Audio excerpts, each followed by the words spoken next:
வணக்கம். Welcome to ஒலிப்பெட்டகம். நம்ம சேனலை இது வரைக்கும் சப்ஸ்கிரைப் பண்ணாதவங்க சப்ஸ்கிரைப் பண்ணுங்க. பக்கத்தில் இருக்கிற பெல் ஐகானை கிளிக் பண்ணி ஆல்ங்கிற ஆப்ஷனை ப்ரெஸ் பண்ணுங்க. ஸோ தட் நான் போடுற கதைகளை உடனுக்குடனே நீங்கள் கேட்கலாம். வாங்க கதைக்குள்ளே போகலாம். கண்ணாடியில் மறுமுறை முகம் பார்த்து கடுகு அளவு கருப்பு பொட்டை நெற்றியின் மையத்தில் வைத்து தன்னுடைய ஒப்பனையை முடித்து கொண்டு அறையை விட்டு வெளியில் வந்தாள் யமுனா. பனிக்காலத்து காலை பொழுது வெதுவெதுப்பை மறந்திருக்க காற்றில் ஈரத்தின் சதவிகிதம் கணிசமாக கூடியிருந்தது. அத்தை, காஃபி ரெடியா? கேட்டுக்கொண்டே வந்தவளை நிமிர்ந்து பார்த்த மீனம்மா யமுனாவின் முக வடிவில் தன் அம்மாவை உணர்ந்த போது அந்த காலை நேரத்திலும் மனசுக்குள் கதகதப்பான நினைவுகள் கண்ணீராய் சுரந்தது. மெல்ல தன்னை சுதாரித்து கூப்பிய கரத்தை இன்னும் குவித்து சிந்தனையை ஒரு நொடி இறைவன் புறம் இருந்து திருப்பி மெல்ல கையசைத்து வருவதாக சைகை செய்துவிட்டு அவசரமாக இறைவனிடம் அனுமதி வாங்கி கொண்டு ஓடி வந்தார் தட்டோடு. கைகளை கட்டிக்கொண்டே அத்தையின் அவசரத்தை வேடிக்கை பார்த்து கொண்டு புன்முறுவலுடன் யமுனா நிற்க அந்த புன்னகையை சின்ன கோபத்துடன் உள்வாங்கி கொண்டு மெல்லிய கீற்றாய் சந்தனத்தை யமுனாவின் நெற்றியில் கீறல் இட்டு அதற்கருகில் குங்குமத்தை வைத்து விட்டார். அத்தை, காஃபி நேரமாகுது, இப்பவே மணி 7. தன் பாட்டுக்கு சொல்லி கொண்டிருந்தவள் தோளை பற்றி சோஃபாவில் அமர வைத்துவிட்டு ஒரு விரலை மடக்கி எச்சரித்துவிட்டு மீனம்மா உள்ளே நகர அழகாய் மூச்செடுத்து உதடு குவித்து உப் என ஊதிக்கொண்டாள் யமுனா. சரியாக 3 நிமிட தாமதத்துக்கு பிறகு ஆவி பறக்க காஃபியோடு வந்து எதிரில் அமர வாங்கி அவசரமாய் வாயில் வைத்தவள் சூடு பொறுக்காமல் சின்னதாய் சத்தம் போட தலையில் அழுத்தமாய் ஒரு கொட்டு விழுந்தது. ஆள்காட்டி விரலை வாயில் வைத்து சத்தம் போடாதே என்று சைகை செய்துவிட்டு உள்ளே சென்றவர் சின்ன பிளாஸ்டிக் டிஃபன் பாக்ஸோடு அவள் முன்னே வந்து அமரவும் ஊதி ஊதி காஃபியை ஒரு வழியாக அவள் முடித்திருக்கவும் சரியாக இருந்தது. இப்போ பேசலாமா மீனாம்மா? என்ன இப்படி பண்ணுறீங்களேம்மா? நான் குடிக்க காஃபி கேட்டால் நீங்கள் கோழி உரிக்கிற பதத்தோடு வந்து நிற்கிறீங்க. என்ன விதவிதமாக பழி வாங்குறீங்க அத்தை என்று சிழுங்கியவள் தோளில் மெல்ல கை போட்டு நெருங்கி அமர்ந்தார். யமோ, எல்லாத்துக்கும் காரணம் இருக்கு. மிதமான சூட்டோடு தந்திருந்தா நான் உள்ளே போய் உனக்கு சாப்பாடு கட்டிட்டு வர்றதுக்குள்ள எழுந்து ஓடி இருப்ப. உன்னை இந்த சூட்டால் கட்டினாத்தான் ஆச்சு. முந்தானையை எடுத்து டிஃபன் பாக்ஸை துடைத்து நீட்ட யமுனாவின் கண்கள் கலங்கி போனது. ஏன் அத்தை இப்படி எனக்காக கஷ்டப்படுறீங்க? நான் வெளியில் பார்த்துக்க மாட்டேனா? குரல் இடறியது. பின்ன நான் இங்கே எதுக்கு உட்கார்ந்துருக்கேன்? உன் அப்பாவுக்கு ஊர் ஊராக போகிற வேலை. உன் அம்மா இருக்கிற வரைக்கும் உன்னை இழுத்துட்டு போக வசதிப்பட்டது. அவள் போன பிறகு உன்னை பாதுகாக்க அரவணைக்க ஒரு தாய் வேண்டாமா? அந்த கடமையை நான் சரியாக செய்திருக்கேனா இல்லையான்னு நீ தான் சொல்ல முடியும். ஆனால் என் அளவில் நான் என் மனசாட்சிக்கு பதில் சொல்லணும் இல்லை? உங்களுக்கு ஆஸ்துமா இருக்குது. இந்த பனிக்காலத்தில் காலையில் எழுந்து சிரமப்பட வேண்டாம் அத்தை. நான் வெளியில் பார்த்துக்கிறேன்னு தானே சொன்னேன். நேற்று டிவியில் நியூஸ் பார்த்தே இல்லை? ஹோட்டலில் தோசை வாங்கி சாப்பிட்ட 6 பேர் ஹாஸ்பிட்டலில் அட்மிட் ஆகியிருக்காங்களாம். மீனம்மா சிரிக்காமல் சொல்ல யமுனா விதிர்த்து போய் அத்தையை முறைத்தாள். நல்லா பண்ணுறீங்க அத்தை. சரி, எனக்கு நேரமாகுது, நான் கிளம்புறேன். பத்திரமா இருங்க. ஈவினிங் சீக்கிரமாக வர்றேன். 2 நாளாக மயக்கமாக இருக்குன்னு சொன்னீங்கல்ல, டாக்டரை பார்த்துட்டு வந்துடலாம். பேசிக்கொண்டே வண்டி சாவியை எடுத்துக்கொண்டு நகர்ந்தாள். பின்னாலேயே வந்தவர் ஸ்கூட்டியை ஸ்டார்ட் செய்து உந்திக்கொண்டே வந்தவளை ஒரு நொடி கவலையாய் பார்த்தார். மதியம் சாப்பாடு வாங்க ஆள் அனுப்பு யமுனா, வெளியில் சாப்பிட வேண்டாம். ஹெல்மெட்டை தலையில் கவிழ்த்தபடி சொன்னாள். கண்டிப்பாக அனுப்புவேன் அத்தை. ஏன் தெரியுமா? நான் வேண்டாம்னு சொல்லிட்டு போயிட்டா நீங்கள் சமைக்கவும் மாட்டீங்க, சாப்பிடவும் மாட்டீங்க. நாக்கு நீட்டி ஒழுங்கு காட்டிவிட்டு யமுனா ஸ்கூட்டியின் வேகம் கூட்டி சாலையோடு கலந்தாள். வீட்டில் இருந்து 1/2 கிலோமீட்டர் தொலைவில் இருந்தது அவள் நடத்தும் மருந்தகம். பார்மசி கோர்ஸ் முடித்துவிட்டு சொந்தமாய் மருந்தகம் வைத்து வெற்றிகரமாய் நடத்தி கொண்டிருந்தாள். அவள் உபயத்தில் 4 பேருக்கு வேலை தந்திருந்தாள். அப்பாவுக்கு அடிக்கடி மாற்றல் வரும் பணி என்பதால் அத்தையோடு சென்னையில் தங்கி படித்து முடித்து சொந்த காலில் நிற்கிறாள். மர நிழலில் ஸ்கூட்டியை நிறுத்திவிட்டு பார்மசியை நோக்கி நடந்தாள். கடை திறந்து வியாபாரம் முனைப்பாய் இருந்தது. அந்த நேரத்திற்கே கடையை இரவில் அடைப்பதும் காலையில் வந்து திறப்பதும் கடை ஊழியர்களின் வேலை என்றாலும் யமுனா தாமதம் இல்லாமல் வந்துதான் விடுவாள். பிரதான சாலையில் நல்ல ஜனசந்தடியில் அமைந்திருந்ததால் எப்போதும் கூட்டத்திற்கு பஞ்சம் இருக்காது. கவுண்டரில் அமர்ந்து வியாபாரத்தை கவனிக்க ஆரம்பித்தாள். நேரம் சொட்டு சொட்டாய் ஒழுக ஆரம்பிக்க 10 மணிக்கு மேல் கூட்டம் குறைந்த நிமிஷத்தில் ஊழியர்கள் இருவரை சாப்பிட அனுப்பிவிட்டு தானும் மீனம்மா தந்திருந்த டிஃபன் பாக்ஸை திறந்து கொண்டு அமர கண்ணாடி தடுப்பை திறந்து கொண்டு சுபத்ரா ஓடி வந்தாள். முகத்தில் அவசர புன்னகையை விதைப்பதற்குள் சுபத்ரா முகத்தில் தெரிந்த பதட்டம் யமுனாவை துரிதப்படுத்த டிஃபன் பாக்ஸை மூடி வைத்துவிட்டு வேகமாக எழுந்து வந்தாள். என்னாச்சு சுபியக்கா, ஏன் பதட்டமாக ஓடி வரீங்க? யமுனா, பாட்டிக்கு திடீர்னு உடம்பு முடியாமல் போயிடுச்சு. வீட்டில் நானும் அத்தையும் மட்டும்தான் இருக்கோம். பயமாக இருக்குது. ஆம்புலன்ஸ்க்கு கால் பண்ணணும். பதட்டத்தில் கையும் ஓடலை காலும் ஓடலை. சுபத்ரா நீட்டி முழக்கி கொண்டிருக்க அவளை முந்திக் கொண்டு யமுனா மாடிக்கு ஓடியிருந்தாள். ஹாலில் பார்வதி செய்வதறியாது கையை பிசைந்து கொண்டு நிற்க சோஃபாவில் சரிந்திருந்த காமாட்சி பாட்டிக்கு மூச்சு இறைத்து கண்கள் குத்திட்டு கொண்டிருந்தது. நாடியை பற்றி பல்சை சோதித்தபடி மார்பில் தலை வைத்து இதய துடிப்பை ஆராய்ந்தவள் முகத்தில் பதட்டம் ஏறியது. பல்ஸ் குறைவா இருக்க ஆன்டி, பதட்டமாய் சொல்லியபடி ஆம்புலன்ஸை அழைக்க பார்வதியும் சுபத்ராவும் தத்தம் கணவன்மார்களை அழைக்க அலைபேசியோடு ஓட நொடி பிசகாத ஒரு பதட்டம் அங்கே வியாபிக்க ஆரம்பித்தது. முதிர்ந்த கூட்டில் இருந்து விடுபட போகும் பறவையை காமந்து செய்யும் உயிர் காக்கும் நிகரற்ற போராட்டமாய் அந்த சூழல் தன்னை தானே உருமாற்றி கொண்டிருந்தது. மீனம்மாவிடம் சொல்லிவிட்டு போனை வைத்தபோது மணி 4 தொட்டிருந்தது. அவசர பிரிவின் முகப்பில் இன்னும் போத்திருந்த சிகப்பு விளக்கு அணைந்து போயிருக்கவில்லை. கீழ்த்தளத்தில் வணிக வளாகங்களும் மேல் தளத்தில் குடியிருப்புமாயிருந்த அந்த கட்டிடத்துக்கு யமுனா வந்த சமயத்தில்தான் சுபத்ரா குடும்பமும் வந்து சேர்ந்தது. யமுனாவுக்கு சின்ன சிரிப்பின் மூலம் பழக்கமாகி பின் பிரிக்க முடியாத நட்பாகி போனார்கள். தேவைக்கு மட்டுமல்ல, தினப்படி சமையலை கூட எடுத்துக்கொண்டு ஓடி வந்து நிற்கும் வெள்ளந்தி மனிதர்கள். எல்லாவற்றையும் விட 3 தலைமுறை மனிதர்கள் சிறு சிறு உரசல்களுக்கு நடுவே ஒட்டி உறவாடி வாழ்வது யமுனாவுக்கு இனம் புரியாத உணர்வை தரும். அங்கிளுக்கு தகவல் சொன்னீங்களா ஆன்டி? பார்வதியின் அருகில் சென்று கைகளை பற்றி கொண்டு கேட்டாள். அவரும் என் பையனும் தேங்காயிலோடு அடிக்க பொள்ளாச்சி வரைக்கும் போயிருக்காங்க. எப்படி கிளம்பினாலும் ராத்திரி ஆயிடும் வர்றதுக்கு. ஃப்ளைட் பிடிச்சு வர சொல்லி இருக்க. கொஞ்சம் பதட்டமாக இருக்குது. அத்தைக்கு அவர் ஒரே புள்ள. நல்லதோ கெட்டதோ அவர் பக்கத்தில் இருக்கணும். இல்லாட்டி காலத்துக்கு அது மனசை கடையும். பார்வதியின் வார்த்தைகளில் நிதர்சனம் பிரவாகித்தாலும் அதை ஆமோதித்து அவர் கவலைகளை அதிகப்படுத்த வேண்டாம் என்று மறுப்பாய் தலையசைத்தாள். பயம் பாதியமன். நான் கூட இருக்க ஆன்டி, பி ஸ்ட்ராங் என்றவள் வார்த்தை உடல் முழுக்க உற்சாகத்தை பிரவாகமாக்க மென்மையாய் தலையசைத்தார். யமுனா கேன்டீனில் இருந்து டீயும் பிஸ்கட்டுகளும் வாங்கி கொண்டு வந்து தந்தாள்.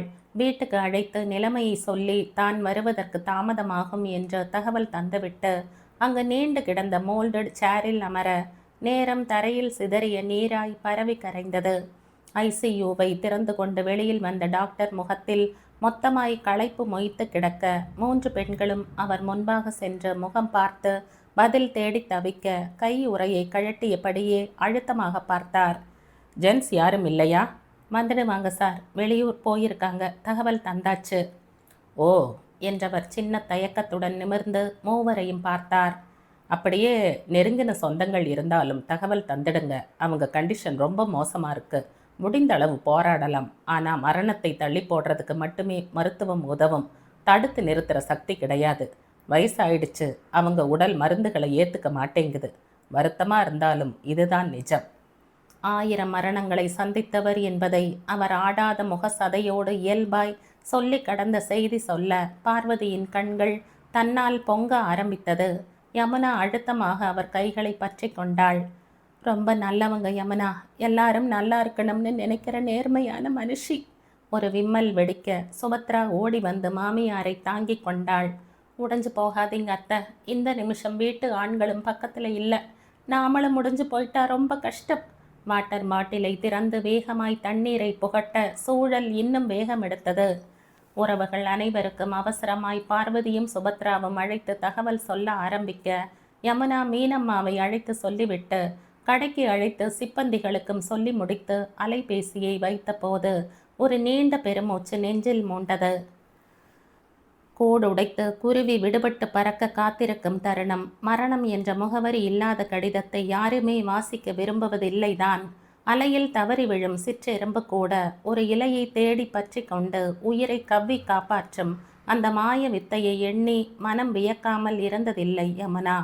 தனக்குள் உயிர் என்று ஒன்று இருப்பதையும் அது எந்த கணமும் விடுபட்டு விலகியோட காமந்து செய்யும் மந்திர கலையை ஒரு செல் உயிரி கூட உணர்வதுதான் விந்தையிலும் விந்தை. அம்மாவின் இறுதி கணங்கள் மனக்கண் முன் வர அமைதியாக நாற்காலியில் அமர்ந்து கிடந்தவள் மனம் உள்ளே வெம்பி கிடக்க கண்களை துடைத்து கொண்டே பார்வதி அருகில் வந்து நின்றார். யமுனா, எனக்கு ஒரு உதவி செய்ய முடியுமா? சொல்லுங்க ஆண்டி. மெல்லிய தயக்கத்தோடு நின்றவர் தன்னுடைய அலைபேசியை முன் பின்னாக தள்ளி ஒரு எண்ணை எடுத்து நீட்டினார். அரவிந்தன் என்ற எழுத்துக்கள் திரையில் மின்னியது. நிமிர்ந்து முகம் பார்த்தாள். இந்த நம்பருக்கு ஃபோன் பண்ணி தகவல் சொல்லணும். என் நம்பர்ல இருந்து அழைப்பு போனால் எடுக்க மாட்டான். நீ உன் நம்பர்ல கூப்பிட்டு சொல்றியா? ஒரு பரிதவிப்பான பார்வை, ஒரு அலை கழிப்பான தவிப்பு, கண்ணில் நீர் கோர்த்து கிடக்க கவலை அதை ஆறவிட்டிருந்தது. சொல்லிடலாம் ஆண்டி, இதுக்கு ஏன் இத்தனை தயக்கம் என்றவள் எண்ணை மனனம் செய்து சரி பார்த்து தன்னுடைய அலைபேசியில் ஒற்றியபடி காரிடருக்கு விரைந்தாள். மூன்றாவது அழைப்பில் மறுமுனை உயிர் பெற இத்தனை நேரம் காக்க வைத்தவன் மீது முதல் கட்ட எரிச்சல் யமுனாவை ஆட்கொண்டது. ஹலோ அரவிந்தன். சொல்லுங்க. கனிவில்லாத அதிகார குரல் கேட்க சொல்ல வந்த விஷயம் தொண்டை குழியில் சிக்கி முக்கி கல்லாய் உரசி கொண்டு நின்றது. நான் யமுனா என்றால் சம்பந்தமே இல்லாமல். எந்த யமுனா? கிரிதாரி நகர்ல இருந்து பேசுகிறேன். காமாட்சி பாட்டிக்கு உடம்பு சரியில்லை, உங்களுக்கு தகவல் தர சொன்னாங்க. வார்த்தைகளை கோர்வை அற்று வந்தாலும் சொல்ல வந்ததை சொல்லி முடித்த விடுதலை அவள் மூச்சில். பொதுவாய் உரையாடலுக்கு இணக்கமான பதில் மொழி வேண்டும் என்ற நிஜம் இந்த நிமிஷம்தான் புரிந்தது. எதிர்முனையில் ஒரு கனத்த மௌனம். அவன் மூச்சின் சத்தத்தை வைத்து எதையும் யூகிக்க முடியவில்லை. இணைப்பை முடித்து கொள்ளலாமா என்ற முதல் நொடி யோசித்து மறுநொடி உரையாடல் நாகரீகம் கருதி நீடித்து கொண்டு காத்திருந்தாள். அவங்க யாரும் இல்லையா? நீங்க சொல்ற விஷயத்தை எவ்வளவு தூரம் நான் நம்புறது என்றான். அவன் குரலில் வழியும் உணர்வை இனம் காண முடியவில்லை. நீங்க யாருன்னு எனக்கு தெரியல. தகவல் தர சொன்னாங்க, தந்துட்டேன். அங்கிள் அவங்க பையன் 2 பேரும் இல்லை இங்க. உங்களுக்கு ஏதாவது தகவல் தேவைன்னா ஆன்டி நம்பருக்கு கால் பண்ணி கேட்டுக்கங்க. உங்க என்கொயரிக்கெல்லாம் என்னால் பதில் சொல்ல முடியாது. படபடத்து விட்டு அலைபேசியை வைக்கவும் மாசிலாமணியும் அவர் மகன் சேகரும் வந்து சேரவும் சரியாக இருந்தது. பரபரப்பாய் அவர்கள் மருத்துவரை நோக்கி நகர மணிக்கட்டை திருப்பி பார்த்தவள் பார்வதியை நோக்கி வந்தாள். ஆண்டி, நேரமாகுது, நான் கிளம்பட்டுமா? அங்கிளும் உங்கள் பையனும் வந்தாச்சு, இனி அவங்க பார்த்துக்குவாங்க. நீங்கள் எதுக்கும் கவலைப்பட வேண்டாம், கடவுள் இருக்கார். பார்வதியின் கைகளை பற்றி அழுத்தி ஆறுதல் சொல்லிவிட்டு திரும்பி நடந்தவளை பார்வதியின் குரல் இடை மறித்தது. யமுனா, அரவிந்தனுக்கு தகவல் தந்துட்டியா? என்ன சொன்னா? எப்போ கிளம்பி வர்றதா சொன்னா? எங்களை எல்லாம் விசாரிச்சானா? அந்த அவசரத்திலும் பரபரப்பிலும் அடுக்கடுக்காய் கேள்விகளை அடுக்கி வைத்த பார்வதியை மெல்லிய வியப்போடு திரும்பி பார்த்தாள். சொல்லிட்டேன் ஆண்டி, ஆனால் நீங்கள் கேட்ட எந்த கேள்வியும் அவர் கேட்கல. நீங்கள் சொல்கிறத நான் எப்படி நம்புறதுன்னு ஒரு கடினமான குரலில் ஒரு கேள்வி வருது. ராத்திரி 9 மணிக்கு வேலை மெனக்கெட்டு ஒரு பொண்ணு இவருக்கு கால் பண்ணி இந்த வேலையை ஏன் செய்ய போறா அதை கூட யோசிக்கிற பக்குவம் இல்லை. சரி, யார் அவரு?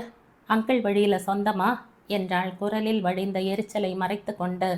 பார்வதி முந்தானை எடுத்து கண்களை அழுந்த துடைத்து கொண்டார். அரவிந்தனா அத்தைக்கு அத்தனை இஷ்டம். இந்த ஊரும் உலகமும், ஏன் அவனே தன் மேல நம்பிக்கை இழந்து நின்னப்போ அவங்க மட்டும்தான் அவனை வெறுக்காம மாறாத அன்பு செலுத்தின ஜீவன். அவங்களுக்கு ஒன்றுன்னா அவன் ஓடி வருவான், கண்டிப்பா வருவான். தனக்குள்ளே அவர் பிதற்றி கொண்டதை பார்க்க விசித்திரமாயிருந்தது. ஆன்டி, அவர் யாரு என்றாள் மீண்டும் அழுத்தமாக. கண்களை மூடிக்கொண்டு ஒரு நிமிடம் அப்படியே நின்றார். கரகரவென கண்ணீர் கன்னத்தில் வழியே கீழிறங்கி மார்பு சேலையை நனைத்தது. அவன் என் மக என்று முடித்த போது ஒரு கேவல் தொண்டையில் இருந்து வெடித்து துடித்து வெளியில் வந்து விழுந்தது. அண்ணாந்து பார்த்தபோது நடு நெற்றியில் பொட்டு வைத்தது உச்சி நிலா. தரையில் மல்லாந்து படுத்து வானத்தை வெறிக்க வெறிக்க பார்த்து கொண்டு படுத்திருந்தான் அரவிந்தன். வந்த அழைப்பும் பகிர்ந்த செய்தியும் அவன் சிந்தனையை மொத்தமாய் சூறையாடி இருந்தது. கால்களை கவ்வி இருந்த கட்டுப்பாடு மெல்ல மெல்ல அவன் கட்டுப்பாட்டில் இருந்து நழுவி கொண்டிருப்பதை அவனால் உணர முடிந்தது. இப்போது கிளம்பினால் விடிவதற்குள் சென்று விடலாம் தான். ஆனால் தயக்கமும் குழப்பமும் இன்னும் அவனை நகர விடாமல் வைத்திருந்தது. மறுபடியும் அலைபேசி மணி அடிக்க பதறிக்கொண்டு எடுத்தாலும் உணர்வை குரலில் கொண்டு சேர்க்காமல் கட்டி வைக்க வெகுவாய் போராடினான். அப்பாதான். "துர, எங்க இருக்க?" குரலில் வேப்பங்காயை விநியோகம் செய்தார். "ரூம்ல தான்" என்றான் வெறுமையாக. "ஏன், வெத்தலை பாக்கு வச்சு அழைச்சது போதலையா? இன்னும் கூட நீ திருந்தலையா? மனித தன்மையே இல்லாம கழுவி கவிழ்த்தின காலி பாத்திரம் ஆயிட்டியா? சி!" வலிக்க வலிக்க வார்த்தைகளை விட்டெறிந்தார். மிடறு விளங்கி கொண்டு அமைதியாக அமர்ந்திருந்தான். கடைசி நிமிஷத்தில் இருக்கிற மனுஷிக்கு நியாயம் செய்யணும்னு தோணினா வந்து பார்த்துட்டு போ. தனிப்பட்ட முறையில் உன்னை பார்க்கவோ உன் முகத்தில் விழிக்கவோ யாருக்கும் துளி கூட இஷ்டம் இல்லை. எனக்கு மட்டும் இல்லை, இங்கே யாருக்குமே. ஆனால் இப்போ ஊசலாடிட்டு இருக்கிற மனுஷிக்கு உன் மேலே தீரா அன்பு இருக்குது. அந்த அன்புக்கு தான் உன்னை எல்லாம் ஒரு மனுஷன்னு நம்பி கூப்பிட்டு இருக்க. அவராய் பேசி ஓய்ந்து அவராய் தொடர்பை அறுத்து கொண்டு வைத்து விட்டார். அப்படியே சுவற்றில் சாய்ந்து கண்களை மூடிக்கொண்டு நின்றான். சினிமாவில் காட்டுவது போல் உள்ளுக்குள் ஒரு பெரும் மலை சொக்கல் சொக்கலாய் உடைவது போன்ற படமெல்லாம் மனக்கண்ணில் விரியவே இல்லை. ஆனால் இரண்டாய் வெட்டிய இதயத்தில் சுடுநீர் பட்டது போல் ஒவ்வொரு அணுவும் தகித்தது. அரவிந்தா, நாம யாருன்னு மற்றவங்க முடிவு செய்ய அனுமதிச்சா அதை விட முட்டாள்தனம் எதுவும் இல்லை. இந்த உடம்புக்கும் அறிவுக்கும் மூச்சுக்கும் சொந்தக்காரங்க நாம மட்டும்தான். உன்னை இதுதான்னு உலகம் தீர்மானம் செய்திடுச்சுன்னு வச்சுக்க. அதுக்கு பிறகு உனக்கான அடையாளம் அது மட்டும்தான். 4 பேர் கோபக்காரன்னு உன்னை சொன்னா உலகமே உன்னை உக்ரமூர்த்தியாத்தான் பார்க்கும். ஆனால் அது இல்லை, நாமன்னு நிரூபிக்க வேண்டிய பொறுப்பும் கடமையும் நமக்கு மட்டும்தான் இருக்கு. நீ கோபக்காரன்னு ஊரே சொன்னாலும் அதை இல்லைன்னு நிரூபிக்க உன்னால் மட்டும்தான் முடியும். அரவிந்தனின் உள்ளங்கையில் தன் கட்டை விரலை பதித்தபடி நடக்கும்போதே அவனை சிந்திக்க வைக்கும் காமாட்சி பாட்டி கடைசி மூச்சை செலவு செய்து வாழ்ந்து கொண்டிருக்கிறாள். அவள் இறைப்பை இயக்கம் காலியாவதற்குள் ஒரு முறை அந்த முகத்தை பார்க்க வேண்டும். 11 மணி பஸ்ஸை பிடித்து சொற்ப கூட்டத்தில் முண்டியடிக்காமல் இடம் பிடித்து பாடாவதியான தெலுங்கு படத்தை பார்க்க விருப்பமில்லாமல் கண்களை மூடிக்கொண்டான். வித்தியாசமான உணர்வாக இருந்தது. நீண்ட நேரமாய் ஆகாயத்தில் வட்டமடித்த விமானம் ஒன்று தரை இறங்குவது போல் இருந்தது. 4 மணிக்கு சென்னை வந்து இறங்கி விடியட்டும் என்ற பேருந்து நிலையத்திலேயே காத்திருந்தான். அங்கேயே முகம் அலம்பி பல் தேய்த்து அவசர தேவைகளை முடித்து டீ குடித்து நேரம் கடத்தி விடிந்து வானம் வெறிச்சோடிய பிறகுதான் ஆட்டோ பிடித்தான். இருளோடு இருளாக அங்கே இவனை எதிர்கொண்டு அழைத்து போக எந்த இன்முகமும் அங்கே இருக்க போவதில்லை என்று அவனுக்கு நன்றாகவே தெரியும். வீட்டுக்கு வந்து சேர்ந்த போது 6 மணி என்ற கடிகாரம் காட்டியது. அரவிந்தனை எதிர்பார்த்தே இருந்தார்கள் போலும். யாரிடமும் பதட்டமும் இல்லை, படபடப்பும் இல்லை. "சாப்பிட்டியா? எடுத்து வைக்கட்டுமா?" பார்வதி தான் முகம் பார்க்காமலே கேள்வி கேட்டார். "வேண்டாம், நான் போய் பாட்டியை பார்க்குறேன்." எழுந்து பாட்டியின் அறையை நோக்கி நகர்ந்தான். உள்ளே சென்றான். காமாட்சி பாட்டி கட்டிலில் படுத்திருந்தார். அவயங்கள் அத்தனையும் ஓய்ந்திருக்க கண்ணில் மட்டும் உயிர் தேங்கி இருந்தது. சுபத்ரா பக்கத்தில் அமர்ந்திருக்க அரவிந்தனை பார்த்ததும் லேசாய் முகம் சுளித்துவிட்டு எழுந்து போனாள். "பாட்டி" என்றான். மெல்ல எடுங்கிய கண்கள் சிரமப்பட்டு திறந்து கொள்ள முயன்றது. கைகளை பற்றி கொண்டான். உயிர் ஓட்டமோ உணர்வோட்டமோ சுத்தமாய் இல்லை. திறந்த கண்களில் அத்தனை ஒளிர்வு, பளபளப்பு. மிச்சம் இருக்கும் அத்தனை உயிரையும் கண்களில் கொண்டு வந்து இந்த உலகத்தில் அவருக்கே அவருக்கான அத்தனையும் சொல்லிவிட்டு போக துடிப்பது போல் இருந்தது அந்த துடிப்பு. "அரவிந்தா" சின்ன சின்ன பேச்சாய் பேசி அவனை அழைக்க நகர்ந்து இன்னும் நெருக்கமாய் அமர்ந்து கொண்டான். "என்ன அனுப்பி வைக்க வந்துட்டியா?" திக்கி திக்கி கேட்டபோது நெஞ்சுக்குள் திக்கென்று இருந்தது. "அட பாட்டி, நீயும் போயிட்டா என்னை யார் கட்டிக்குவாங்க? உன்னை எழுப்பி உட்கார வச்சு பியூட்டி பார்லர்லாம் கூட்டிட்டு போய் புது பொண்ணாய் மாத்துறது தான் என்னோட வேலை. அதுக்குத்தானே வந்திருக்க" என்றான் கண்களை சிமிட்டி. பாட்டி இதழ்களில் வறண்ட புன்னகை. ஒருவேளை இதுதான் அவர் வாழ்க்கையின் கடைசி புன்னகையாக கூட இருக்கலாம். கைகளை அசைத்து அவனை பக்கத்தில் அழைத்து சிரமமாய் கைகளை உயர்த்தி அரவிந்தனை தலையை குனிய வைத்து தன் கையை தலையில் வைக்க கண்கள் துளிர்த்து போனது. "நல்லா இருப்ப அரவிந்தா. இனியாவது உனக்கு எல்லாம் நல்லதான் நடக்கணும். 4 பேரை போல மதிப்பு மரியாதையா குடும்பம் குழந்தைன்னு வாழணும்." வார்த்தைகள் அடைத்த துளைக்குள் புகுந்த புகை போல திணறி திணறி வந்தது. கண்கள் பனித்தது. ஒரு ஆலம் வேரின் கடைசி அசைவு சிலிர்ப்பாயிருந்தது. இறப்பிற்கு முந்தைய சில மணி நேரத்தை இப்போதுதான் அருகில் இருந்து பார்க்கிறான். உங்க ஆசீர்வாதம் இருக்கிற வரைக்கும் நான் நல்லா இருப்பேன் பாட்டி. நீங்களும் குணமாகி என் கையை பிடிச்சுக்கிட்டு கடல் காத்து வாங்க வரப்போறீங்க பாருங்க என்றான் ஒட்டி உலர்ந்த கன்னத்தை தட்டி. காமாட்சி பாட்டி உலர்ந்த உதடுகளை பிரித்து சிரிக்க முயன்றது.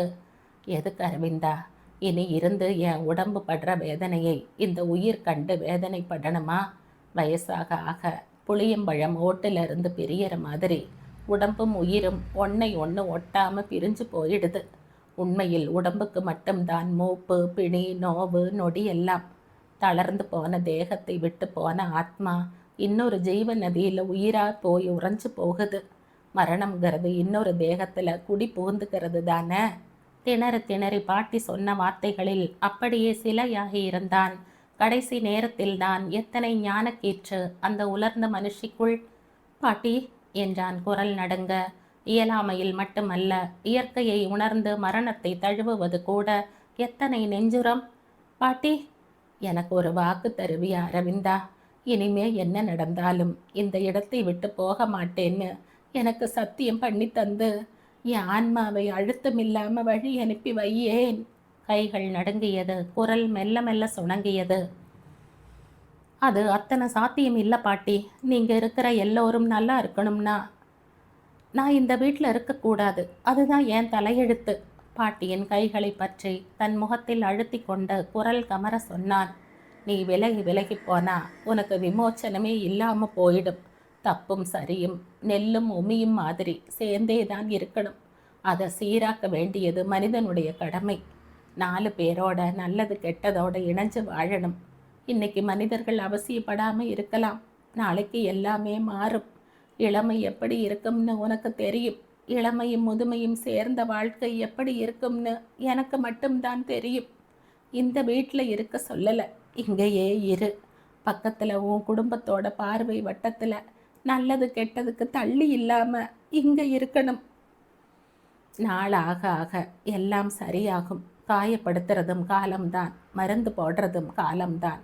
மறந்து போகிறதே மருந்து தான்னு உன்னை இந்த குடும்பம் ஏற்றுக்கும். செய்வியா? கைகளை நீட்டி மெய்வாக்கு கேட்டபோது அவன் தன் நிலை மறந்திருந்தான். ஒளி வீசும் அந்த கண்ணின் வெளிச்சத்தை ஏமாற்றம் என்ற இருளில் தள்ளி சரிக்க அவன் துளி கூட விரும்பவில்லை. கண்ணீர் அடைக்கும் விழிகளோடு மெல்ல தலையசைத்தான் இசைவாக. நல்லா இருப்ப அரவிந்தா. கண்களை மூடி சொல்லிக்கொண்டே இருந்தார். உள்ளே வந்த பார்வதிக்கு பெருமூச்சு வந்தது.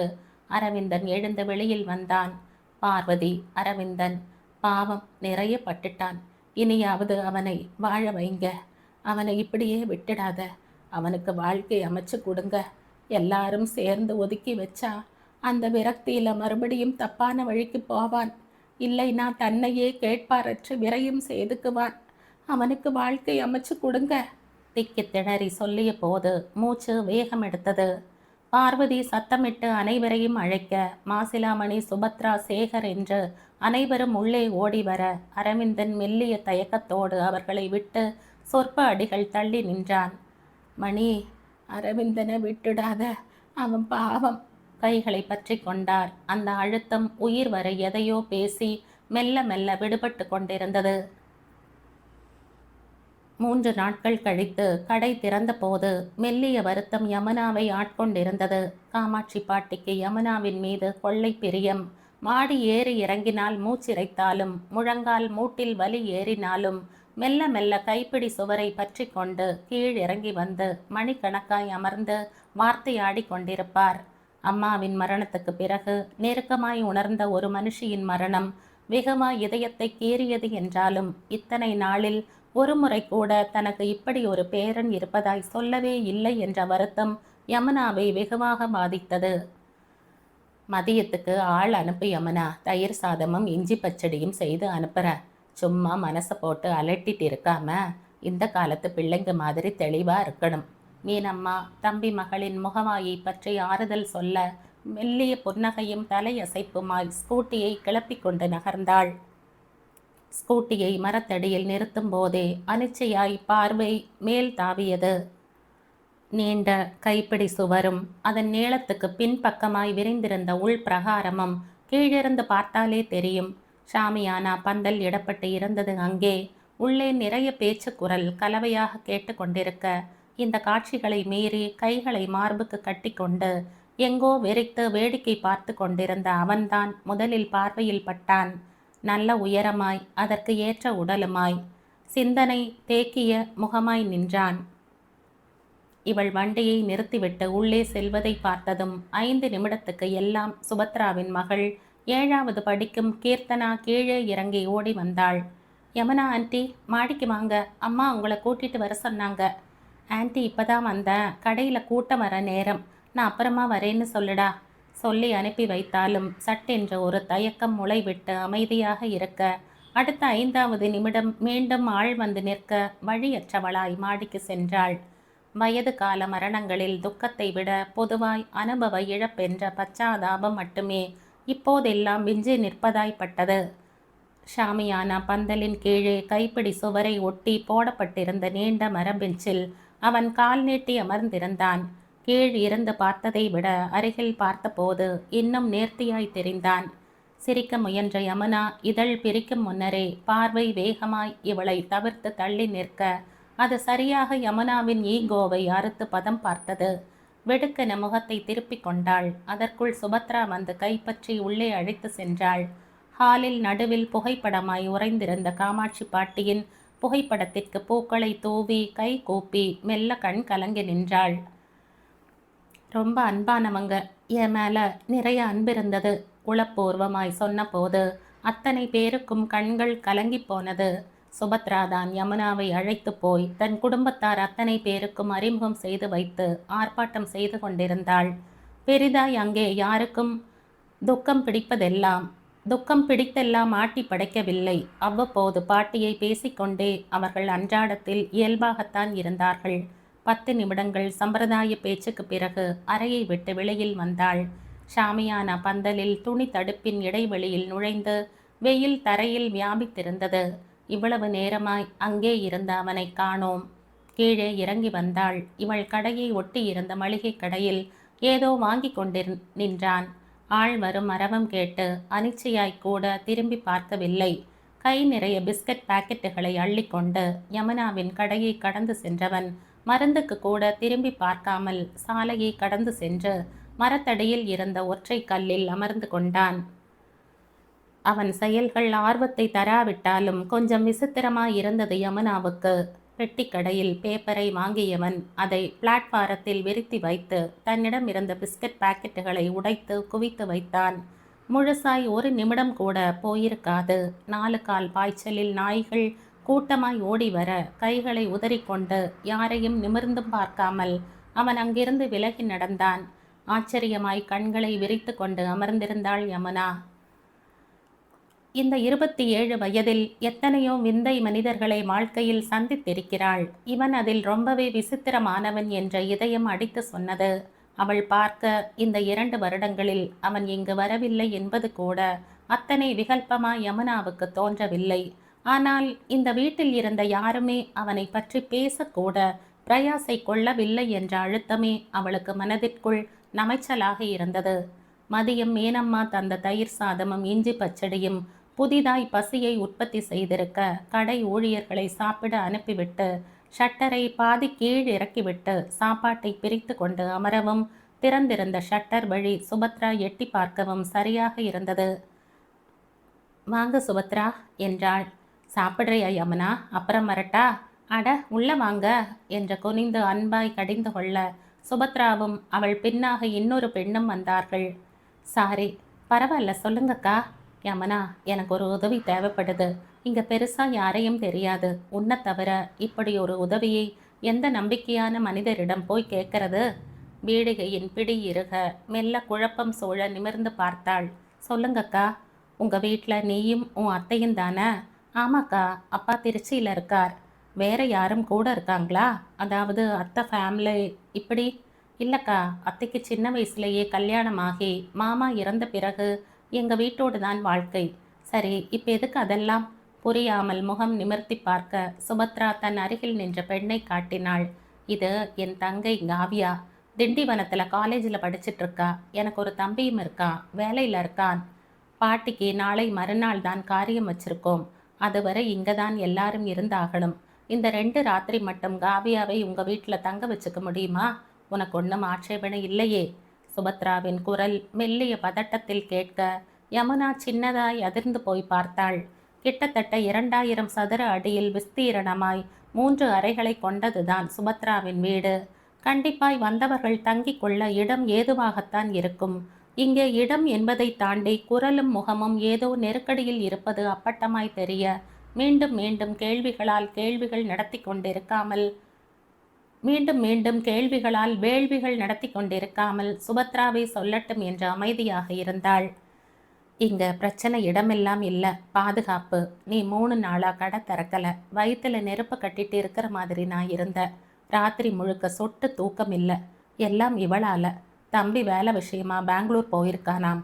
இல்லாட்டி இவளை அழைச்சிட்டே வர வேண்டாம்னு சொல்லி இருப்ப. என்ன எதுக்குன்னு கேள்வி எல்லாம் கேட்காத. எனக்காக இந்த உதவியை செய்யணும் யமுனா. கைகளை பற்றி கொண்டு முகம் பார்த்து கேட்டபோது வேறு வார்த்தைகள் அற்று சுபத்ராவின் கைகளை பற்றி கொண்டாள். சுபையக்கா, என்ன இப்படியெல்லாம் கேட்குறீங்க? நான் 8 மணிக்கு கிளம்பும் போது காவியாவையும் அழைச்சிட்டு போகிறேன், போதுமா? முகம் அலர்வோடு பதில் வந்த பிறகுதான் சுபத்ராவின் முகம் ஆஸ்வாசமானது. உங்கள் வீட்டில் ரொம்ப சம்பிரதாயம் எல்லாம் பார்க்க மாட்டாங்கில்ல? தீட்டு வீட்டுக்குள்ளே விடமாட்டேன்னு. அடுத்த தயக்கம் கடை விரிக்க யமுனா இதற்கு அழுத்தமாய் சிரித்தாள். என்னை விட அத்தை முற்போக்கானவங்க, எந்த பிரச்சனையும் இருக்காது. சுபத்ரா முகத்தில் நிம்மதி பிறக்க தங்கையை அழைத்து கொண்டு வெளியே வரவும் அரவிந்தன் வெளியில் இருந்து மாடி ஏறவும் சரியாக இருந்தது. படி ஏற போனவன் ஒரு நிமிடம் நிதானித்து காவியாவை பார்த்தான். எப்படி இருக்க காவியா? இங்கே தான் இருக்கியா 2 நாளா? நான் உன்னை பார்க்கவே இல்லையே. படிப்பெல்லாம் எப்படி போகுது? சத்தம் கேட்டு கேபினில் இருந்து தலை நீட்டி பார்த்த யமுனாவிற்கு ஆச்சரியமாக இருந்தது.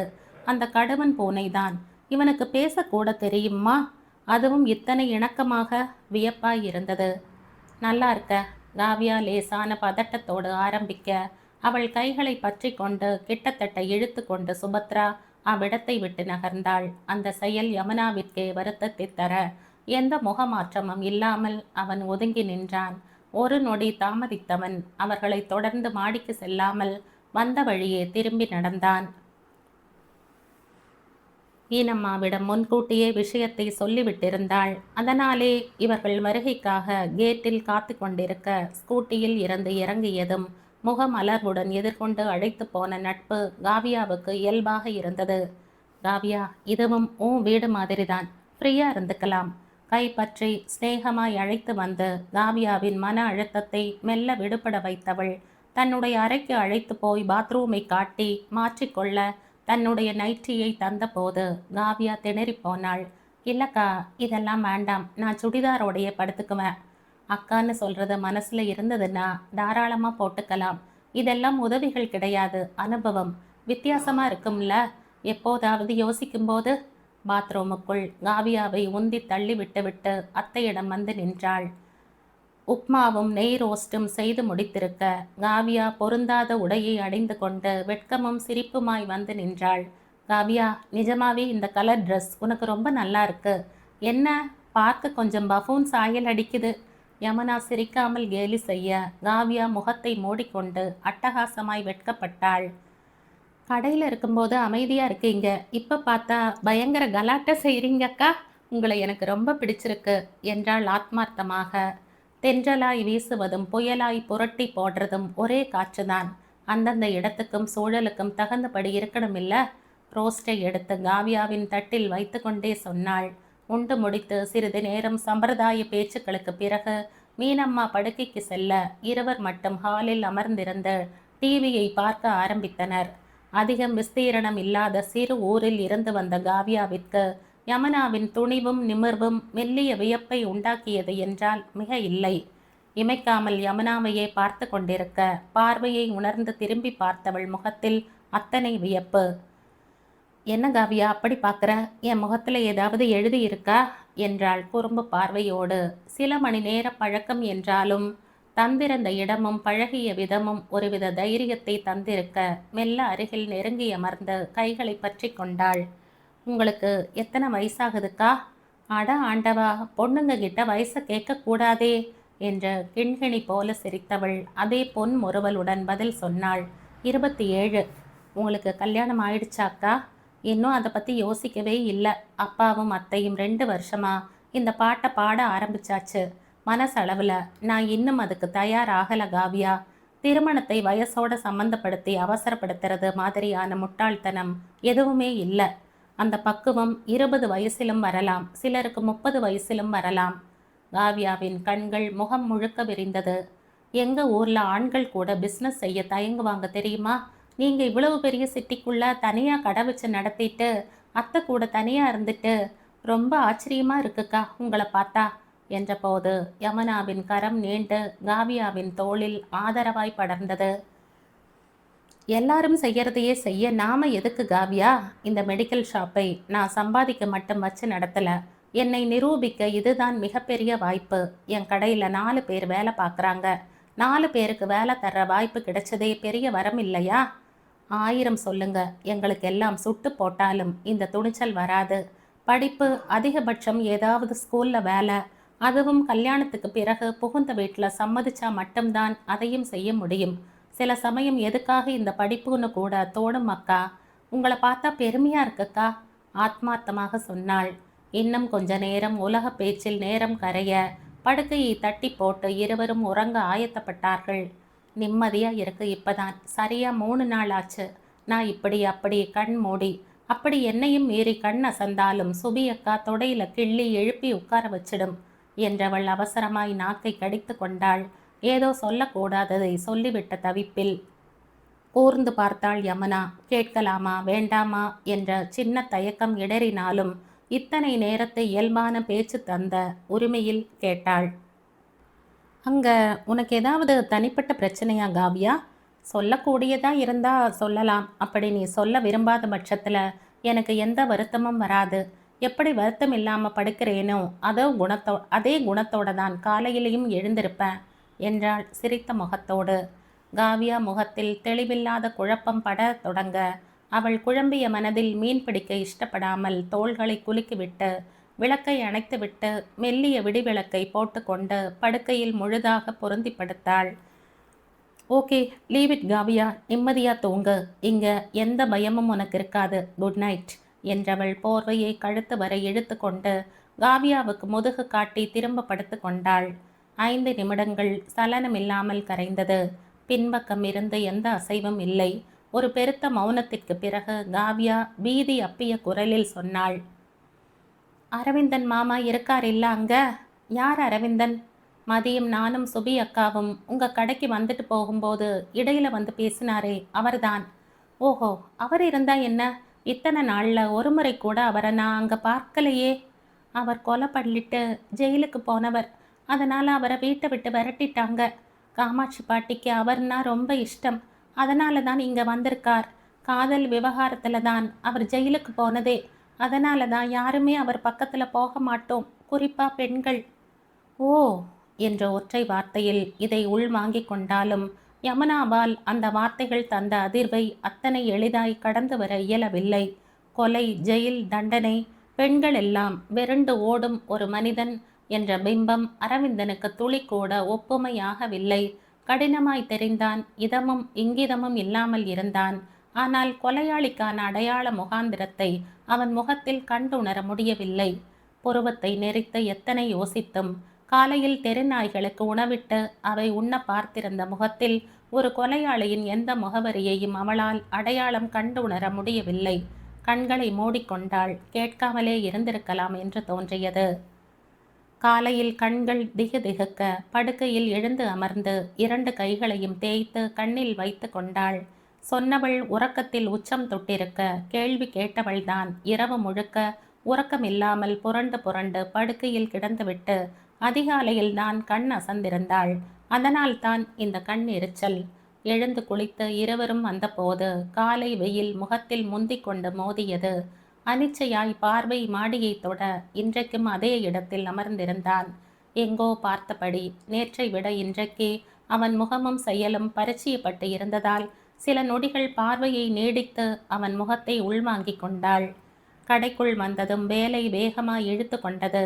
மாடிக்கு நிறைய உறவு முறைகள் வந்து போக ஆரம்பித்திருந்தார்கள். நாளைக்கு காரியம் என்பதால் இன்றே உறவு முறைகளின் தலை தெரிந்தது. கூட்டம் வரத் தொடங்க அரவிந்தன் பார்வை சம்மட்டிகளை சந்திக்க இயலாமல் கீழிறங்கி வந்தான். பக்கத்து கடையில் நிறைய பிஸ்கட் பாக்கெட்டுகளை வாங்கி கொண்டு எதிர் திசைக்கு நகர பரிச்சயப்பட்ட நாய்கள் அழைக்காமலே அவனை நோக்கி ஓடியது நெகிழ்ச்சியாக இருந்தது. நான் ஊருக்கு போயிட்டா என்னை மறந்துட மாட்டீங்களே? மொட்டை மாடியில் பனியோடு பரவிய அடர்ந்த காற்றை ரசித்தபடி காவியா கேட்டபோது யமுனா கைகளை விரித்து தன்னோடு சேர்த்து கொண்டாள். இதை நான் கேட்கணும். ஊருக்கு போனதும் ஃப்ரெண்ட்ஸை பார்த்ததும் என்னை மறந்து போயிடுவ. அடுத்து இங்கே எப்போ வருவ? வரமாட்டேங்க்கா. அதுவும் அந்த அரவிந்தன் இனி இங்கே தான் இருக்க போகிறாராம். சுபி அக்காக்கு இதில் சுத்தமாக இஷ்டமே இல்லை. ஆனால் பாட்டி வார்த்தைகளை இதுவரைக்கும் தட்டியதில்லை யாரும். நீங்கள் கூட கொஞ்சம் பத்திரமா இருங்க. பார்க்க ரொம்ப அழகாக வேற இருக்கீங்க. குழந்தை போன்ற முகபாவனையுடன் காவியா சொல்லி முடிக்க யமுனாவுக்கு சிரிப்பு வந்தது. குற்றவாளிகள் தோளில் எப்பவும் குற்றம் தொத்திட்டே இருக்கும்னா சொல்கிற காவியா, தண்டனை காலம் முடிந்த பிறகும் ஒரு மனிதரை குற்றவாளியாக நடத்துறது தவறில்லையா? யமுனாவின் முதிர்ந்த பார்வை காவியாவுக்கு புரிந்ததோ இல்லையோ, தோள்களை குலுக்கி கொண்டாள் ஒப்புமை இல்லாத உடல் மொழியோடு. எப்போதும் தன் கருத்துக்களை வலியுறுத்தி வாதாடி அதை மற்றவர்கள் சிந்தனையில் திணிக்கும் சில்மிஷங்கள் யமுனாவுக்கு கை வராதது. காலையில் கடைக்கு வந்து வெகு நேரம் கழித்துத்தான் யமுனா மாடிக்கு சென்றாள். முன்பகுதியில் இருந்த இடத்தில் டேபிள் நாற்காலிகள் இடப்பட்டு உணவு பரிமாறப்பட்டு கொண்டிருந்தது. மாசிலாமணியும் சேகரும் பரிமாறியபடி இருக்க அரவிந்தன் தொட்டி செடிகள் வரிசையாக அடுக்கியிருந்த திட்டின் ஓரத்தில் கைகளை ஊன்றி அமைதியாக அமர்ந்திருந்தான். சாப்பிட்டு முடித்தவர்கள் அனைவரும் மாசிலாமணியிடம் வந்து பேசவும் சேகரை அழைத்து விசாரிக்கவும் என்று நடந்தேறி கொண்டிருக்க 6 அடி உயரத்தில் சிறு செடிகளின் அருகில் மரம் போன்று அமர்ந்தவன் உருவம் யார் பார்வைக்கும் படவே இல்லை. கூட்டம் குறைந்ததும் யமுனா சென்று அமர்ந்தாள். 3 இட்லிக்கும் 1 வடைக்குமே வயிறு போதும் என்று மிரட்ட எழுந்து கொண்டாள். கை அலம்ப அரவிந்தனை தாண்டி சென்ற நிமிஷம் மெல்லிய தயக்கம் மீதூர அவனை நிமிர்ந்து பார்த்தாள். நீங்கள் சாப்பிட்டீங்களா? மெல்லிய குரலில் சிறு மலர் போன்ற புன்னகை தூவி கிடந்த முகத்தோடு கேட்க ஒரு நிமிடம் விக்கித்து போனான். பாதரச கலவி போல் துளியும் ஒட்டாத பாவம் அவன் முகம் முழுக்க ஓடிக்கரைய சில நொடிகள் சுதாரித்து தன் முகத்தை திருப்பி கொண்டான். எதிர்பார்த்த பதில் வினைதான் என்பதால் யமுனாவுக்கு பெரிதா ஏமாற்றமில்லை. சாப்பிட்டு முடித்து ஹாலில் வந்து அமர்ந்து கொண்டவள் பார்வை அடிக்கடி அவன் இடத்தை ஆராய்ந்து கொண்டுதான் இருந்தது. யமுனாவை அங்கு எல்லோருக்கும் மிகவும் பிடித்து போனது. சுபத்ராவின் அம்மா யமுனாவை பற்றி ஆழமாய் விசாரித்து கொண்டிருந்தார். தன் மகனுக்கு திருமணம் பேசலாம் என்ற ஆசையில். ஒரு இறப்பின் வெற்றி நினைவாய் மட்டும் நிற்க அத்தனை பேரும் இயல்பாய் இயங்கிக் கொண்டிருந்தார்கள். சிறிது நேரம் சம்பிரதாயத்துக்கு பேசி கொண்டிருந்து விட்டு யமுனா எழுந்து வெளியில் வந்தாள். அரவிந்தன் அமர்ந்திருந்த இடம் வெற்றிடமாக இருக்க சிறிய பெருமூச்சோடு கீழே இறங்கி வந்தாள். வழக்கம் போல எதிர்சாரி நடைபாதையில் பேப்பர் விரித்து நாய்களுக்கு பிஸ்கட் வைத்து கொண்டிருந்தான். இன்றைக்கு அந்த நாய்கள் விட்டு விலகாமல் அவனை ஒட்டி கொண்டு பயமற்று உண்டபடி நின்றன. ஏனோ அந்த காட்சி ஆறுதலாக இருந்தது யமுனாவுக்கு. தினமும் இட்லி தானா அத்தை? இன்னைக்கு ஒரு நாள் பூரி கிழங்கு செய்தால்தான் என்னவாம்? மீனம்மா எடுத்து வைத்த இட்லிகளை திருப்பி எடுத்து ஹாட்பேக்கில் வைக்க மீனம்மாவின் முகம் கோபத்தில் சிவந்து போனது. மெனக்கட்டு ஒரு மனுஷி மணிக்கணக்காக வேலை செஞ்சா அதை சாப்பிட மாட்டேன்னு சொன்னால் என்ன அர்த்தம்? பின்ன நான் எதுக்கு இங்கே? ஐயோ சாமி, இந்த வார்த்தையை சொல்லி சொல்லியே என்னை பிளாக்மெயில் பண்ணாதீங்க சரியா? இருக்கிற இட்லியை எல்லாம் என் தட்டிலேயே போடுங்க. அதுவும் போதலைன்னா மிச்சம் இருக்கிற மாவையும் சுட்டிட்டு வந்து கொட்டுங்க. கோபத்தில் தனக்கு சளைத்தவள் இல்லை என்று காட்டிய தம்பி மகளின் மூக்கை திருகி கோபத்தை குறைத்தார். பூரி எங்கிட்ட கேட்குற? ஆனால் உன் அப்பனுக்கு ஃபோன் பண்ணும்போது இங்கே வலிக்குது அங்கே வலிக்குதுன்னு புகாரா சொல்கிற. அவன் என் பொண்ணுக்கு எண்ணத்தை சமைச்சு போட்டு உடம்ப கெடுக்கிறேன்னு கத்தி தீக்கிறான். போன வாரம் வீடியோ காலில் உன்னை பார்த்துட்டு என் பொண்ணு வெயிட் போட்டு இருக்கா, ஆயில குறை, உப்பை நிறுத்துன்னு ஆர்டர் மேலே ஆர்டராக வருது. அவர் பாட்டுக்கு சொல்லிகிட்டே இருக்கட்டும், நான் கேட்குறத சமைச்சு கொடுங்க அத்தை. ஆர்டருக்கு சமைக்க நான் வேலைக்காரி இல்லை, அதை முதல்ல புரிஞ்சுக்கோ. பேச்சு சுவாரஸ்யத்தில் மேற்கொண்டு 2 இட்லிகளை தட்டில் எடுத்து வைத்து யமுனாவின் முக நிறைவை கண்டு வயிறு நிறைந்ததை உணர்ந்து தானும் சாப்பிட்டு முடித்து ஹாலில் வந்து அமர யமுனா அத்தையின் மடியில் தலை வைத்து படுத்து கொண்டாள். வேலை அதிகமா யமுனா? அப்படியெல்லாம் இல்லத்த, நார்மலாக தான் இருக்க. 3 மாதம் விடுப்பில் இங்கே வரும்போது உன் கல்யாண விஷயத்தை முடிவு பண்ணிட்டு தான் போக போகிறதா சொல்லிட்டு இருக்கார். முரண்டு பண்ணாமல் அப்பா சொல்கிற வார்த்தைகளை கேளு. சுதந்திரமோ கட்டுப்பாடோ அளவுக்கு மீறினால் இரண்டுமே திகட்டி போயிடும். தனிமையும் பேச்சு துணைக்கு சக மனிதர்கள் இல்லாத வெறுமையும் உலகத்திலேயே பெரும் கொடுமையானது. வாழ்க்கையை தவற விட்டுட்டு வருத்தப்படுறதுல எந்த அர்த்தமும் இல்லை. யமுனாவின் தலை கோதி மென்மையாய் சொல்லி கொண்டிருந்தார். தனிமையும் பேச்சு துணைக்கு ஆள் இல்லாத வெறுமையும் உலகத்திலேயே பெரும் கொடுமையானது. ஏனோ அந்த வார்த்தைகள் அவள் காதுகளில் மீண்டும் மீண்டும் வந்து மோதவும், அப்போது அரவிந்தனின் சோகம் படிந்த முகம் அவளுள் விசித்திரமாய் நீந்தவும் சரியாக இருந்தது. ஒரு வாரம் அதன் இயல்பிலேயே ஓடியிருந்தது. மாதத்தின் முதல் வாரம் என்பதால் ஸ்டாக் வருவதும் கணக்கு எடுப்பதும் என்ற வேலை மும்முரத்தில் தன்னை கடந்து பிரிதொன்றை கவனிக்க யமுனா நேரமற்று போயிருந்தாள். ஒரு நாள் மதிய வேளையில் பார்வதி தான் தினப்படி போட்டு கொள்ளும் மாத்திரைகளை வாங்க மருந்து சீட்டோடு வந்திருந்தார். என்ன ஆண்டி, உங்கள் பையன் இங்கேயே வந்துட்டதால ரொம்ப பிஸியா? கீழே கூட வர நேரமில்லாமல் இருக்கீங்க? வம்புக்கு இழுத்த போது பார்வதியின் முகம் சுண்டி போனது. புள்ளையாம் புள்ள, அவன் மீதான பந்த பாசம் எல்லாம் துடைச்சு போய் 8 வருஷம் ஆகுது. நீ படித்த பிள்ளைதானே, நீயே சொல்லு. மீனும் செத்து கருவாடான பின்ன அதை 100 வருஷம் தண்ணியில் போட்டாலும் ஒரு அங்குலம் நீந்துமா? பெத்த பிள்ளையா இருந்தாலும் பட்டு போன பிறகு அது நிழலுக்கும் உதவாது.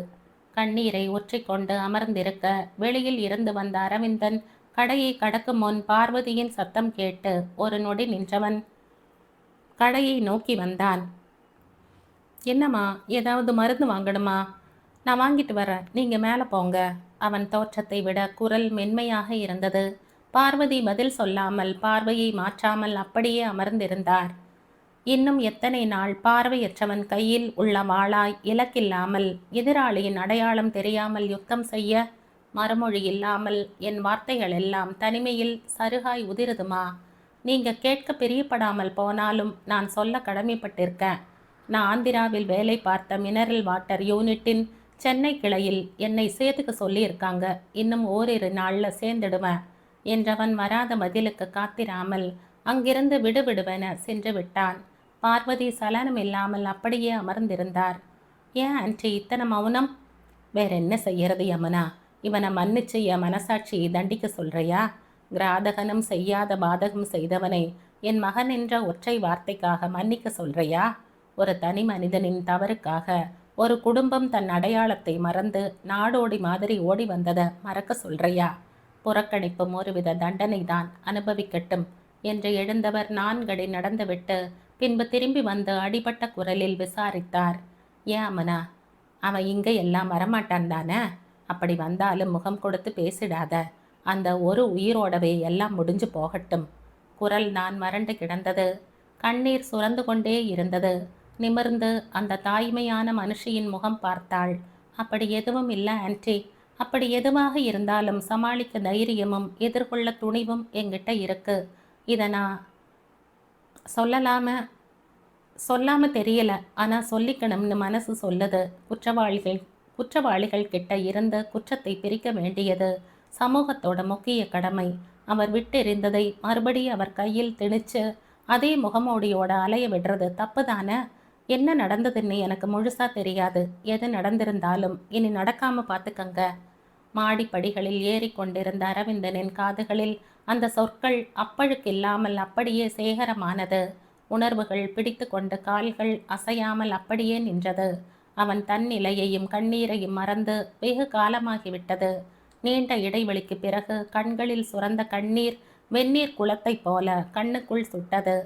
மாடிக்கு வந்தான். வீட்டுக்குள் செல்வதில்லை. நீண்ட வாசலில் ஆஸ்பெஸ்டாஸ் தடுப்பை வைத்து தனக்காக ஒரு அறையை உருவாக்கி கொண்டிருந்தான். ஆந்திராவில் அவன் தங்கியிருந்த அறையில் இருந்த பொருள்களை எடுத்து வந்து விட்டதால் அன்றாட பொருள்களுக்கு பெரிதாய் தட்டுப்பாடு இல்லை. ஒட்டிக்கொண்டே ஒதுங்கியிருந்த இந்த நிலை கூட சுபத்ராவுக்கு விருப்பமாக இல்லை. ஏதோ காமுகனை கண்டது போல் ஓடுவதும், மகள் கீர்த்தனாவுக்கு ஏதாவது பொருளை ஆசையாக வாங்கி தந்தால் அதை அரவிந்தன் கண் பார்க்க விசிறி அடிப்பதும் என்று சக மனித உயிர் என்ற கடைசி நிலை கரிசனத்தை கூட காட்ட மறுத்தாள். பெரும்பாலும் வெளியில் இருந்து வரும்போது சாப்பிட்டு விட்டுத்தான் வருவான். அப்படி இல்லாத பட்சத்தில் வாங்கி கொண்டு வந்து தன்னுடைய அறையில் வைத்து உண்டு கொள்வான். 1000 அசௌகரியம் இருந்தாலும் தன் மனிதர்களை அருகில் இருந்து பார்ப்பது இனம் புரியாத நிம்மதியை தந்தது. இதை உணர்ந்து அவனுக்கு ஆசுவாசத்தை ஏற்படுத்தி தந்திருந்த காமாட்சி பாட்டியின் அனுபவ சாதுரியத்தை எண்ணி அவனால் வியக்காமல் இருக்க முடியவில்லை. தன் அறைக்குள் வந்தவன் சிந்தனை முழுக்க வெள்ளித்திரைக்குள் படம் போல் ஓடிக்கொண்டிருந்தது. யமுனாவின் வார்த்தைகளை நினைத்து நினைத்து தன்னை திடப்படுத்தி கொண்டிருந்தான். அது ஒரு மதிய வேளை.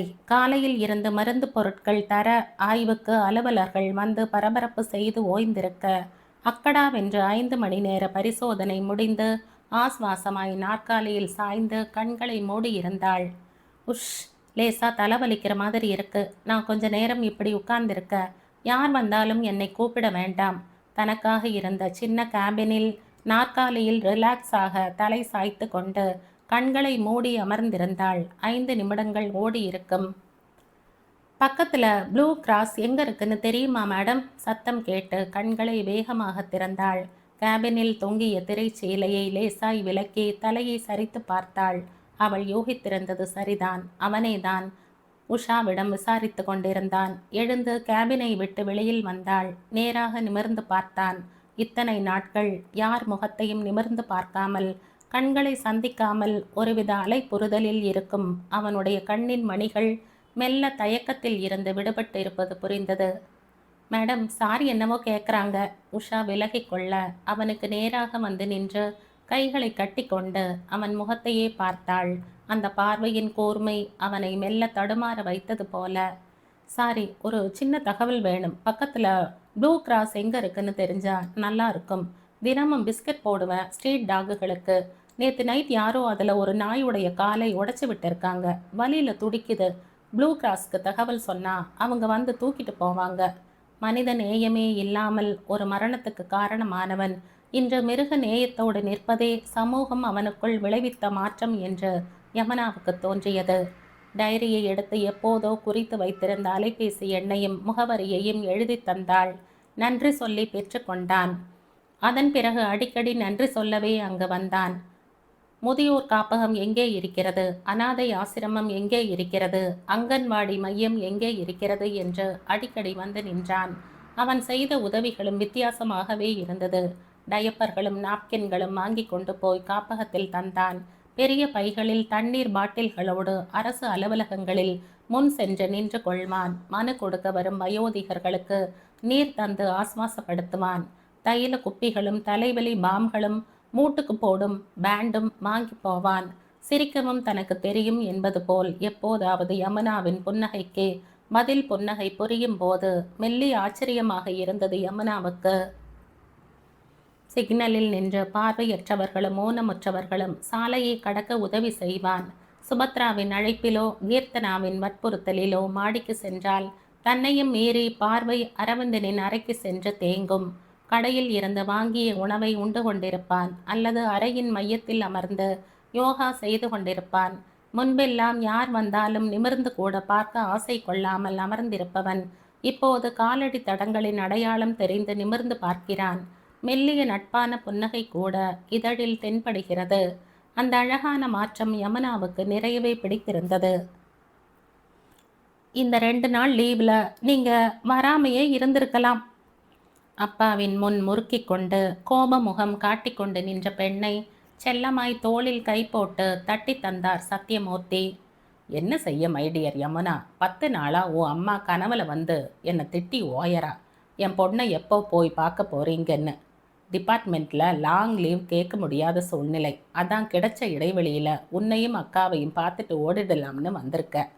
எப்பவும் ஒரு காரணம். போங்க, நான் உங்கள் மேலே ரொம்ப கோபமாக இருக்கேன். சிணுங்கி கொண்டு முகம் திருப்பிய மகளை அன்பாய் தன்னோடு சேர்த்து கொண்டார். அப்பாவுடைய சூழல் வேலை எல்லாம் யமுனாவுக்கு புரியும் தானே? சரி, கடைக்கு வந்து பார்த்துட்டு போங்கப்பா. தனியாக கேபின் எல்லாம் போட்டு ஃபர்னிச்சர் மாற்றி பெயிண்டிங் எல்லாம் பண்ணியிருக்கேன் தெரியுமா? அடுத்த முறை கண்டிப்பாக வந்து பார்க்குறம்மா. இந்த ஒரு முறை அப்பாவை எக்ஸ்கியூஸ் பண்ணிக்கையே. காதுகளை கையில் பற்றி கொண்டு சொல்ல யமுனா முறைத்து கொண்டு எழுந்து போனாள். மஞ்சள் போட்டு வெதுவெதுப்பான பாலை எடுத்துக்கொண்டு மீனம்மா தம்பியின் அருகில் அமர்ந்தார். எதுக்குக்கா இதெல்லாம்? நாளைக்கு கிளம்பிட்டா அங்கே யார் இதெல்லாம் செய்ய போறா? என் கண் முன்னாடி இருக்கும்போது இருமினாலும் தும்மல் போட்டாலும் கை வைத்தியம் செய்யாம எப்படி அனுப்ப? நாங்களும் அங்கேயே வந்துடுறோம்னு சொன்னா நீ கேட்டா தானே? சத்தியமூர்த்தி பலமாய் தலை அசைத்து மறுத்தார். அந்த சூழ்நிலை என் பொண்ணுக்கு வேண்டாம்னு யோசிக்கிறேங்க்கா. மத்திய சிறைச்சாலை ஜெயிலராக இருக்க, குவார்ட்டர்ஸும் அங்கே தான் இருக்கு. யமுனா அம்மா ஜானகி இருந்த வரைக்கும் அந்த சூழ்நிலை தனக்கு துணி கூட ஒத்து போகலைன்னு அடம் பிடிச்சு தீர்ப்பா.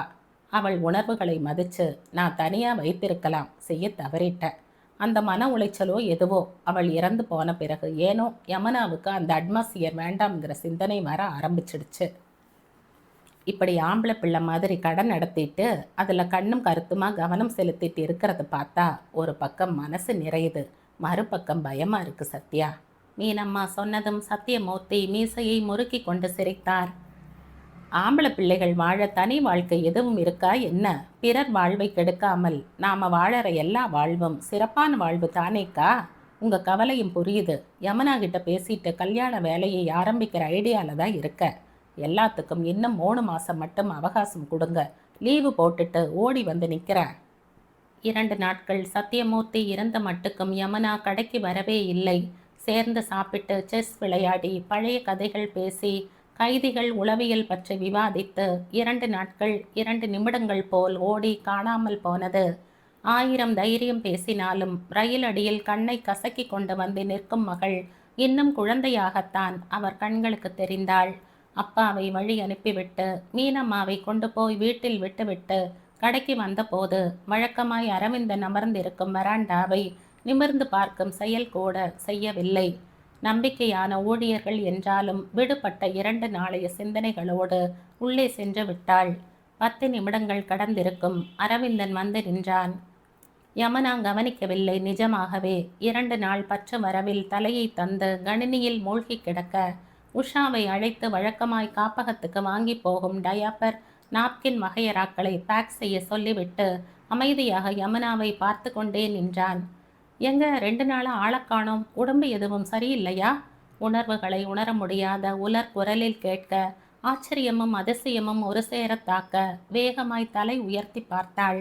அப்பா ஊர்ல இருந்து வந்திருந்தார், அதான் வர முடியல என்றாள். ஓ என்றவன் அமைதியாய் நிற்க மீண்டும் கணிப்பொறியில் தன்னை தொலைத்தாள். சில நிமிடங்கள் பொறுமையாய் நின்றான். தொண்டையை செருமிக் கொண்டு கேட்டான். என் மேல ஏதாவது கோபமா? வருத்தமா? இந்த முறை எத்தனை மறைத்தும் குரலில் உணர்வுகள் பொங்கி வழிந்தது. ஏன், என்னாச்சு? தினமும் காலையில வந்ததும் ஸ்கூட்டியை நிறுத்தும் போதே உங்க பார்வை மாடிக்கு வரும். இன்னைக்கு நிமிர்ந்தே பார்க்கல. அதே மாதிரி நான் வந்து நிற்கிறது தெரிஞ்சும் எதுவும் பேசல. குரல் தேய உணர்வுகள் கொப்பளித்து கொண்டு எட்டி பார்க்க யமுனா வியந்து போனாள். தவிர்க்கிற அளவுக்கு நீங்க எந்த தவறும் செய்யல. ஏதோ ஒரு ஞாபகத்துல நிமிர்ந்து பார்க்காம கடைக்கு வந்துட்டேன். I am sorry. கைகளை கூப்பி கனிவாக சொன்ன போது அரவிந்தன் பதறிப்போனான். ஆனாலும் அவள் பேசிய அன்பு மொழி இன்ப மொழியாக அவனுக்கு இருந்தது. புறக்கணிக்கப்பட்ட ஒரு மனிதனுக்குள் துளிர்விட்ட நம்பிக்கை, அதற்கு காரணமான தன் ஆறுதல் யமுனாவை உவகை கொள்ள வைத்தது. அரவிந்தன் அடிக்கடி கடைக்கு வந்தான். நின்று நிமிர்ந்து முகம் பார்த்து பேசினான். அதுவே பெரிய மாற்றம். வாட்டர் யூனிட்டில் நிறைய சம்பாதிப்பதாய் சொன்னான். அவற்றில் தன் தேவைக்கு சிறிது போக மீதமுள்ள பணம் முழுக்க தான தர்ம காரியத்துக்கு போவது சொல்லாமலே உணர முடிந்தது. அவனுக்கும் கனவுகள் இருந்தது, அவனுக்கும் ஆசைகள் இருந்தது, அவனுக்கும் கோபதாபங்கள் கொட்டி கிடந்தது. புதர் மண்டிய மண் திடலை பதப்படுத்தி சமன்படுத்த அது அற்புதமான வண்டல் மண் என்பது யமுனாவுக்கு புரிந்தது. பட்டு புடவை சகிதமாய் இறங்கி வந்த பார்வதியை புன்முறுவல் பொங்க பார்த்து கொண்டிருந்தாள். யமுனா, கொஞ்சம் இப்படி வந்து எங்களுக்கு முன்னாடி போய. பார்வதி கேட்டபோது காரணம் தெரியாவிட்டாலும் கேள்வி கேட்காமல் நடந்து எதிரில் வந்து சிரித்த முகத்தோடு நின்றவளுக்கு பையில் இருந்து ஒரு கொத்து பூச்சரத்தை எடுத்து நீட்டினார். வாங்கி குதிரை வாலில் சொருகி கொண்ட போது அவள் அழகு கூடித்தான் தெரிந்தது. இப்போ சொல்லுங்க ஆன்ட்டி, இதெல்லாம் எதுக்கு? நான் பெத்ததுக்குத்தான் தாய் தகப்பன் சொந்தம் பந்தம்ங்கிற எந்த பிணைப்பும் இல்லை. ஆனால் நான் அப்படி இருக்க முடியுமா? அத்தையோட கடைசி ஆசையும் அரவிந்தனுக்கு வாழ்க்கை அமைச்சு தர சொல்லி கேட்டது தான். அதுக்காகத்தான் எங்கள் உறவுக்கார பொண்ணை பார்க்கலாம்னு போயிட்டு இருக்கோம். யமுனாவுக்கு நிஜமாகவே புரியாத உணர்வாக இருந்தது. எல்லாம் நல்லபடி நடக்கும் ஆன்ட்டி என்றாள் ஆத்மார்த்தமாக. அதே வார்த்தையை அன்று மட்டுமல்ல, அடுத்து பல முறை சொல்ல வேண்டியதானது. உறவென்று சொல்லி கொண்டு போவதும் அங்கே உதாசீனங்களை சந்தித்து அவமானப்பட்டு வருவதும் வாடிக்கையாக. மாசிலாமணி வெகுவாய் சோர்ந்து போனார். ஒரு முறை யமுனா கடை வாசலில் நின்றுதான் கணவன் மனைவிக்குள் பெரும் வாக்குவாதம் நடந்தது. இதுதான் கடைசி முறை, இனி எங்கேயும் பொண்ணுன்னு கேட்டு வாசல்ல நிற்க மாட்டேன். 1000 தான் பெத்த மகனாவே இருந்தாலும் அவனுக்காக நான் எவ்வளவு அவமானத்தை சுமக்க. என் பக்கத்தில் நின்று பேச தகுதி இல்லாதவன் கூட கால் மேலே கால் போட்டுட்டு என்னை அவமரியாதை செய்யறத பார்க்கும்போது மனசு வெதும்புது. அம்மாவுக்கு தந்த வாக்கு முக்கியம்தான். அதுக்காக தன்மானத்தை வித்துட்டு நிர்வாண ஊர்வலம் போக முடியாது. அவனவன் செய்தது அவனவன் வாழ்க்கைக்கு. இதுதான் பொண்ணு கேட்டுட்டு இன்னொரு வீட்டு படியேற கடைசி இடம். யமுனாவுக்கு அவர் தரப்பின் நியாயமும் புரிந்துதான் இருந்தது. ஆனாலும் ஏனோ மனம் கவலை கொண்டது.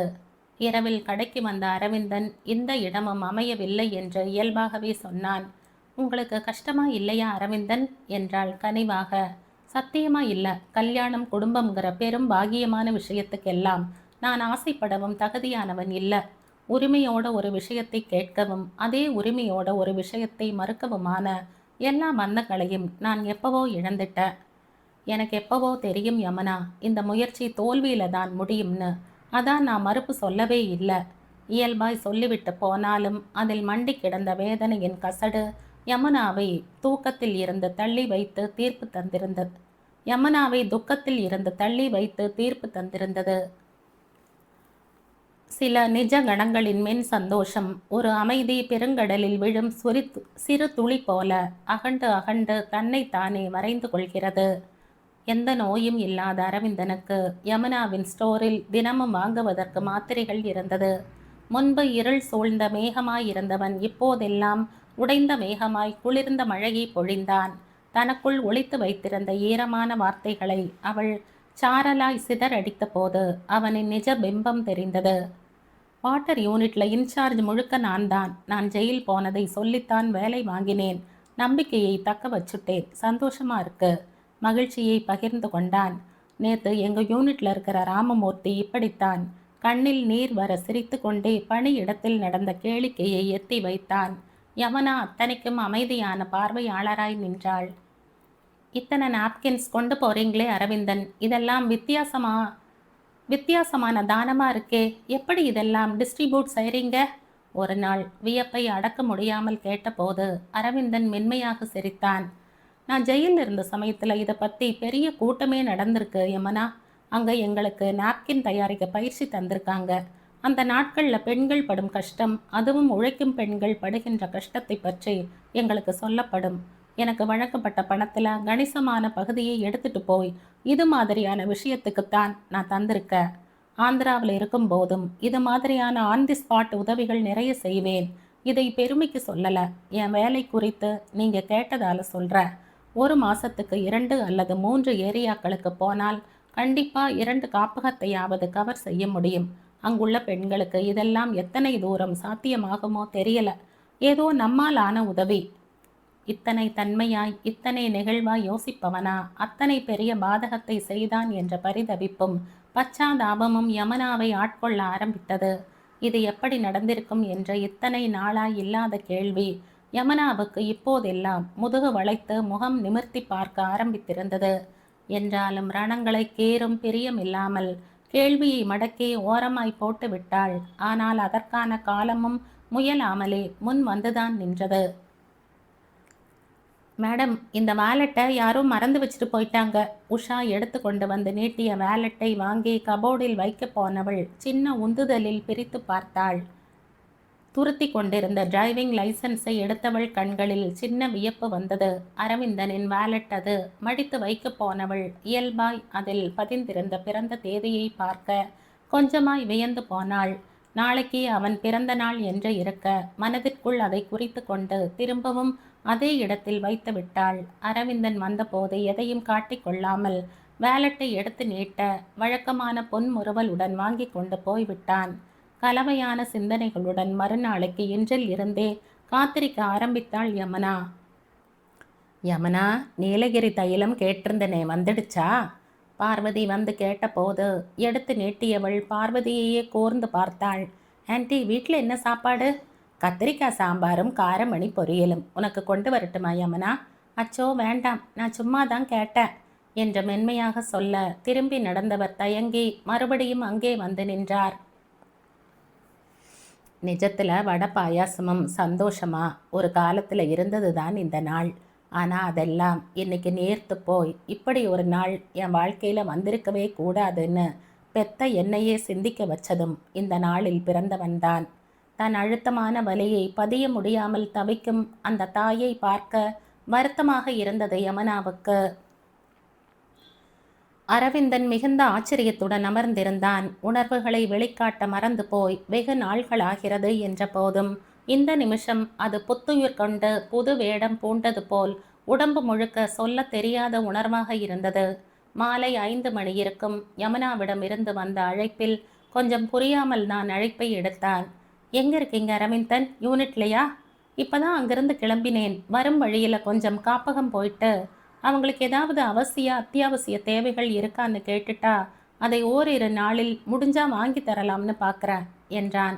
எல்லாம் முடிச்சுட்டு ஒரு 7 மணிக்கு கிருஷ்ணா பார்க்கில் இருக்க டிரைவனுக்கு வர முடியுமா? நான் வெயிட் பண்ணிட்டு இருக்கேன். வைத்து விட்டாள். 6:50க்கே அவன் அங்கிருக்க அதற்கு முன்னரே யமுனா அவனுக்காக காத்து கொண்டு அமர்ந்திருந்தாள். சின்ன ஆச்சரியத்துடன் எதிரில் வந்து அமர்ந்த நொடி கண்கள் விரிய உளமாற சொன்னாள். இனிய பிறந்த நாள் வாழ்த்துக்கள் அரவிந்தன். இன்றைக்கு போல் அல்லாமல் இனி வரும் நாள்கள் உங்களுக்கான நாள்களாக அமைய உங்கள் அன்பு தோழியின் வாழ்த்துக்கள் என்று மனப்பூர்வமாக சொல்லி அவன் கரங்கள் பற்றி கொலுக்க அரவிந்தன் மொத்தமாய் உணர்வுகளின் பிடியில் கிடந்தான். நன்றிங்க யமுனா என்று திக்கி திணறினான். ஓரளவு நானா கெஸ் பண்ணி இந்த சாப்பாட்டை எல்லாம் ஆர்டர் பண்ணி இருக்கேன், சாப்பிட்டு பாருங்க. Veg pulao, raita, chicken noodles, malai கறி, கடாய் பனீர், குல்ஃபி ஐஸ்கிரீம் அத்தனையும் அவனுக்கு பிடிக்கும் தான். ஆனால் இதையெல்லாம் சாப்பிடுவதை கைவிட்டு 8 வருடங்கள் ஆகிறது. நாவில் தங்கிப்போன சுவையைப் போல சிந்தனையில் தங்கிப்போன நினைவை சிக்குடைக்க முடியாமல் அரவிந்தன் தவிப்பது அந்த குறைந்த வெளிச்சத்தில் துல்லியமாக தெரிந்தது. ப்ளீஸ் அரவிந்தன், மெல்ல மெல்ல வெளியே வாங்க. ஒரு நீண்ட வாழ்க்கையை குற்ற உணர்வினால் மட்டுமே திருப்தி செய்ய முடியாது இல்லையா? பிறந்த நாள் கொண்டாட்டம், சந்தோஷம், இது எதற்குமே அருகதை இல்லாதவன் நான் யமுனா. ஒரு அப்பாவி உயிர் போக காரணமாயிருந்தவன். அதுக்காக 5 வருடங்கள் ஜெயில் தண்டனை அனுபவித்தவன். நல்ல தொழில், சொத்து, சுகம், ஊருக்குள்ள கௌரவம்னு பெரிய இடத்துல இருந்த என்னுடைய குடும்பம் அவமானப்பட்டு அத்தனையையும் விட்டுவிட்டு ஓடி வர காரணமாயிருந்தவன் நான் தான். நான் பிறந்ததை நானே வெறுக்கிறேன். அதை இனிப்பு சாப்பிட்டு கொண்டாட சொல்றீங்க, இது நியாயமா? வெறுட்டனை எழுந்து கொண்டான். அரவிந்தன் அழைப்பிற்கு திரும்பி பார்க்காமல் 2 எட்டு வைத்திருந்தான். இதுதான் எனக்கு நீங்க தர மரியாதையா? அந்த கேள்வி அவனை மொத்தமாய் தகர்த்திருந்தது. திரும்பி வந்து பரிதவிப்புடன் அவள் எதிரில் நின்றான். யமுனா, என் நிலைமையை உட்கார்ந்து பேசுங்க. அமர்ந்தவன் முகமெல்லாம் வருத்தத்தில் கன்றை போயிருந்தது. நான் யார் உங்களுக்கு என்றாள் கூர்மையாய் அவன் முகத்தை பார்த்து கொண்டே. என் கடவுள், இந்த நிமிஷம் ஒரு உண்மை தெரியுமா? பல ஆண்டுகளாய் உயிரே இல்லாமல் செத்து கிடந்த என் அலைபேசிக்கு நீங்கள் அழைத்து பேசிய பிறகுதான் நானே உயிரோடு இருக்கிறதை உணர்றேன். எனக்காக நீங்கள் செலவு செய்கிற ஒவ்வொரு மணித்துளிக்கும் எத்தனை மதிப்பு இருக்குன்னு எனக்கு மட்டும்தான் தெரியும். அப்போ உட்கார்ந்து சாப்பிடுங்க. பதில் பேசாமல் அமர்ந்தவன் தலை தாழ்ந்தே சாப்பிட ஆரம்பித்தான். சாப்பிட்ட முடித்த நிமிஷம் மெல்லிய தெளிவும் மிதம் இஞ்சிய அமைதியும் அவன் முகத்தில் வந்திருந்தது. இனிப்பு, அசைவம், ஏன் ருசியான சாப்பாடு எல்லாத்தையும் விட்டு ரொம்ப நாளாகுது. மறுபடியும் சாப்பிட்ட போது ஏதேதோ நினைவு. கசப்பாய் சிரித்தான். அரவிந்தன், எனக்கு எப்பவும் அடுத்தவங்க காயத்தை கீறி பார்க்கறதுல எந்த ஆர்வமும் இல்லை. நடந்த நிகழ்வுகள் எப்பவும் நமக்கு பாடமாகவோ நம்மால் மற்றவர்களுக்கு பாடமாகவோ மட்டும்தான் இருக்கும். அதை அதிகமாக ஆராய வேண்டாம்னு நினைப்ப. நீங்கள் விருப்பப்பட்டா உங்கள் வாழ்க்கையில் ஏன் அந்த தவறு நிகழ்ந்ததுன்னு சொல்லுங்க. கண்டிப்பாக அதற்கான மாறுதலும் என்னிடம் இருக்கும்னு சொல்ல முடியாது. ஆனா ஆறுதல் இருக்கும். ஒரு நொடி கண்களை மூடிக்கொண்டு அமர்ந்திருந்தவன் தன்னை மீட்டெடுத்து மீள் சுவாசம் செய்தபடி நிமிர்ந்து அமர்ந்தான். இத்தனை நாள் தானாய் தவித்த உணர்வை தள்ளி அமர்ந்திருந்தவளிடம் அள்ளி பரிமாற ஆரம்பித்திருந்தான். தேங்காய் மண்டியும் தென்னந்தோப்பும் மஞ்சியை கயிறாய் திரிக்கும் தொழிற்கூடமும் என்று மாசிலாமணியின் குடும்பத்துக்கு வட்டாரகையில் நல்ல பெயரும் அந்தஸ்தும் இருந்தது. மூத்தவன் சேகர் அப்பாவோடு தொழிலில் தேங்கிக் கொண்டான். படித்து முடித்த கையோடு. அரவிந்தனுக்கும் சேகருக்கும் நடுவில் கொஞ்சம் நீளமான இடைவெளி இருந்தது பிறப்பில். அதனால் செல்லம் கொஞ்சம் கூடுதல்தான். பெரும்பாலும் மாசிலாமணியின் பராமரிப்பு இருக்காது. பார்வதியும் காமாட்சி பாட்டியும் காட்டிய அன்பில் அவனின் பிடிவாதத்தையும் கோபத்தையும் பெரும் குற்றமாய் அவனுக்கு புரிய வைக்காமலே விட்டுவிட்டார்கள். வேளாண் கல்லூரியில் முதுகலை படிப்பு படித்து கொண்டிருந்த சமயம் சுவாரஸ்யம் என்ற பெயரில் அவன் செய்த காரியங்கள் அத்தனையும் பிற உயிர்களின் நிம்மதியை அடி ஒட்டி சுரண்டுவதாகவே இருந்தது. அவன் பைக்கின் சைலன்சர் சத்தம் கேட்டு பதறி ஓடி வாகனத்தில் அடிபடும் 5 அறிவு உயிர்களின் பரிதவிப்பு அன்றைக்கு பெரிய வேடிக்கையாக இருக்கும் அரவிந்தனுக்கு. அரவிந்தா, நீ பைக்கை எடுத்தாலே எனக்கு நெஞ்சு திக்கு திக்குன்னு இருக்கு. கொஞ்சம் மெதுவா போயேன். உரிமையோடு அறிவுரை செய்தவர்களையும் பரிகாசம் செய்தான். இந்த வேகத்துக்கும் கோபத்துக்கும் பெரிதாய் காலம் பாடம் நடத்தப் போகிறது என்று அந்த நிமிஷம் அவனுக்கு புரியவில்லை. இலை உதிர்ந்து மீண்டும் மரம் துளிர்த்தது. கல்லூரிக்கு முதலாம் ஆண்டு வந்து சேர்ந்த ஜெனி அவன் பருவத்தின் கோளாறுகளுக்கு பரிகாரமாய் இருப்பாள் என்று காதல் மனசு சொன்னது. இன்னொரு பக்கம் நண்பர்கள் குழு. எல்லா தவறுகளுக்கு பின்னும் அடையாளம் தெரியாமல் கலந்து போவது. இந்த குழு என்பது மாணவர் பருவம் முடிவடைந்த பிறகுதான் கவனம் கொள்கிறான் மனிதன். டேய் மச்சான், ஜெனியை பாத்தியா? அப்படியே அப்சரஸ் மாதிரி. உன் ஹைட் அண்ட் வெயிட்டுக்கு இந்த 4 வருஷத்துல இவன் மட்டும் தாண்டா பர்ஃபெக்ட். ஏய், கவனிச்சியா? ஜெனியும் நீ என்ன கலர் ட்ரெஸ் போடுறியோ அதே கலர் போட்டுட்டு வரா. பேசி வச்சு போட்டுட்டு வரீங்களா? நேற்று கம்ப்யூட்டர் சென்டரில் என் தங்கச்சிக்கிட்ட ஜெனி உன்னை பற்றி விசாரிச்சாளாம்.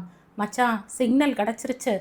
நொடிக்கு நொடி துணை பற்றிய சிந்தனையும் காதல் பற்றிய ஏக்க பெருமூச்சையும் தவிர கல்லூரி வாழ்க்கையில் எதுவுமே சுவாரஸ்யம் இல்லையா? இன்று நினைத்தால் மல்லாந்து படுத்து முகத்தில் காரி உமிழ்ந்து கொள்வது போல் இருந்தது அரவிந்தனுக்கு. வயதுக்கு உரிய குறுகுறுப்புடன் மட்டுமே அவளை பார்த்தான். பெரிதாய் அவள் புறமாய் சிந்தனை நழுவவில்லை. ஆனால் நண்பர்களின் கேலியும் கிண்டலும் ஜெனியை அவனுக்கு பிரத்யேகமாக்கியது. மெல்ல மெல்ல தலைக்கு மேல் காதல் குடை விரியத் தொடங்க அவளிடம் காதலை சொல்வது என்று தீர்மானித்து கல்லூரி வளாகத்தில் காத்திருக்க ஆரம்பித்தான். கரிய மேகங்கள் அன்றும் திரண்டு நின்று வேடிக்கை பார்த்து கொண்டிருந்தது இயற்கையின் சாட்சியாய்.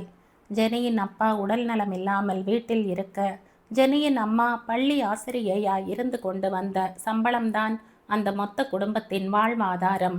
தன்னை ஜென்னி திருமணம் செய்து கொள்வது போலவும் அந்த மொத்த குடும்பத்தின் அத்தனை கஷ்டத்தையும் அரவிந்தன் தீர்த்து கதாநாயகன் ஆவது போலவும் செலவில்லாத கனவை கண்டு கொண்டான்.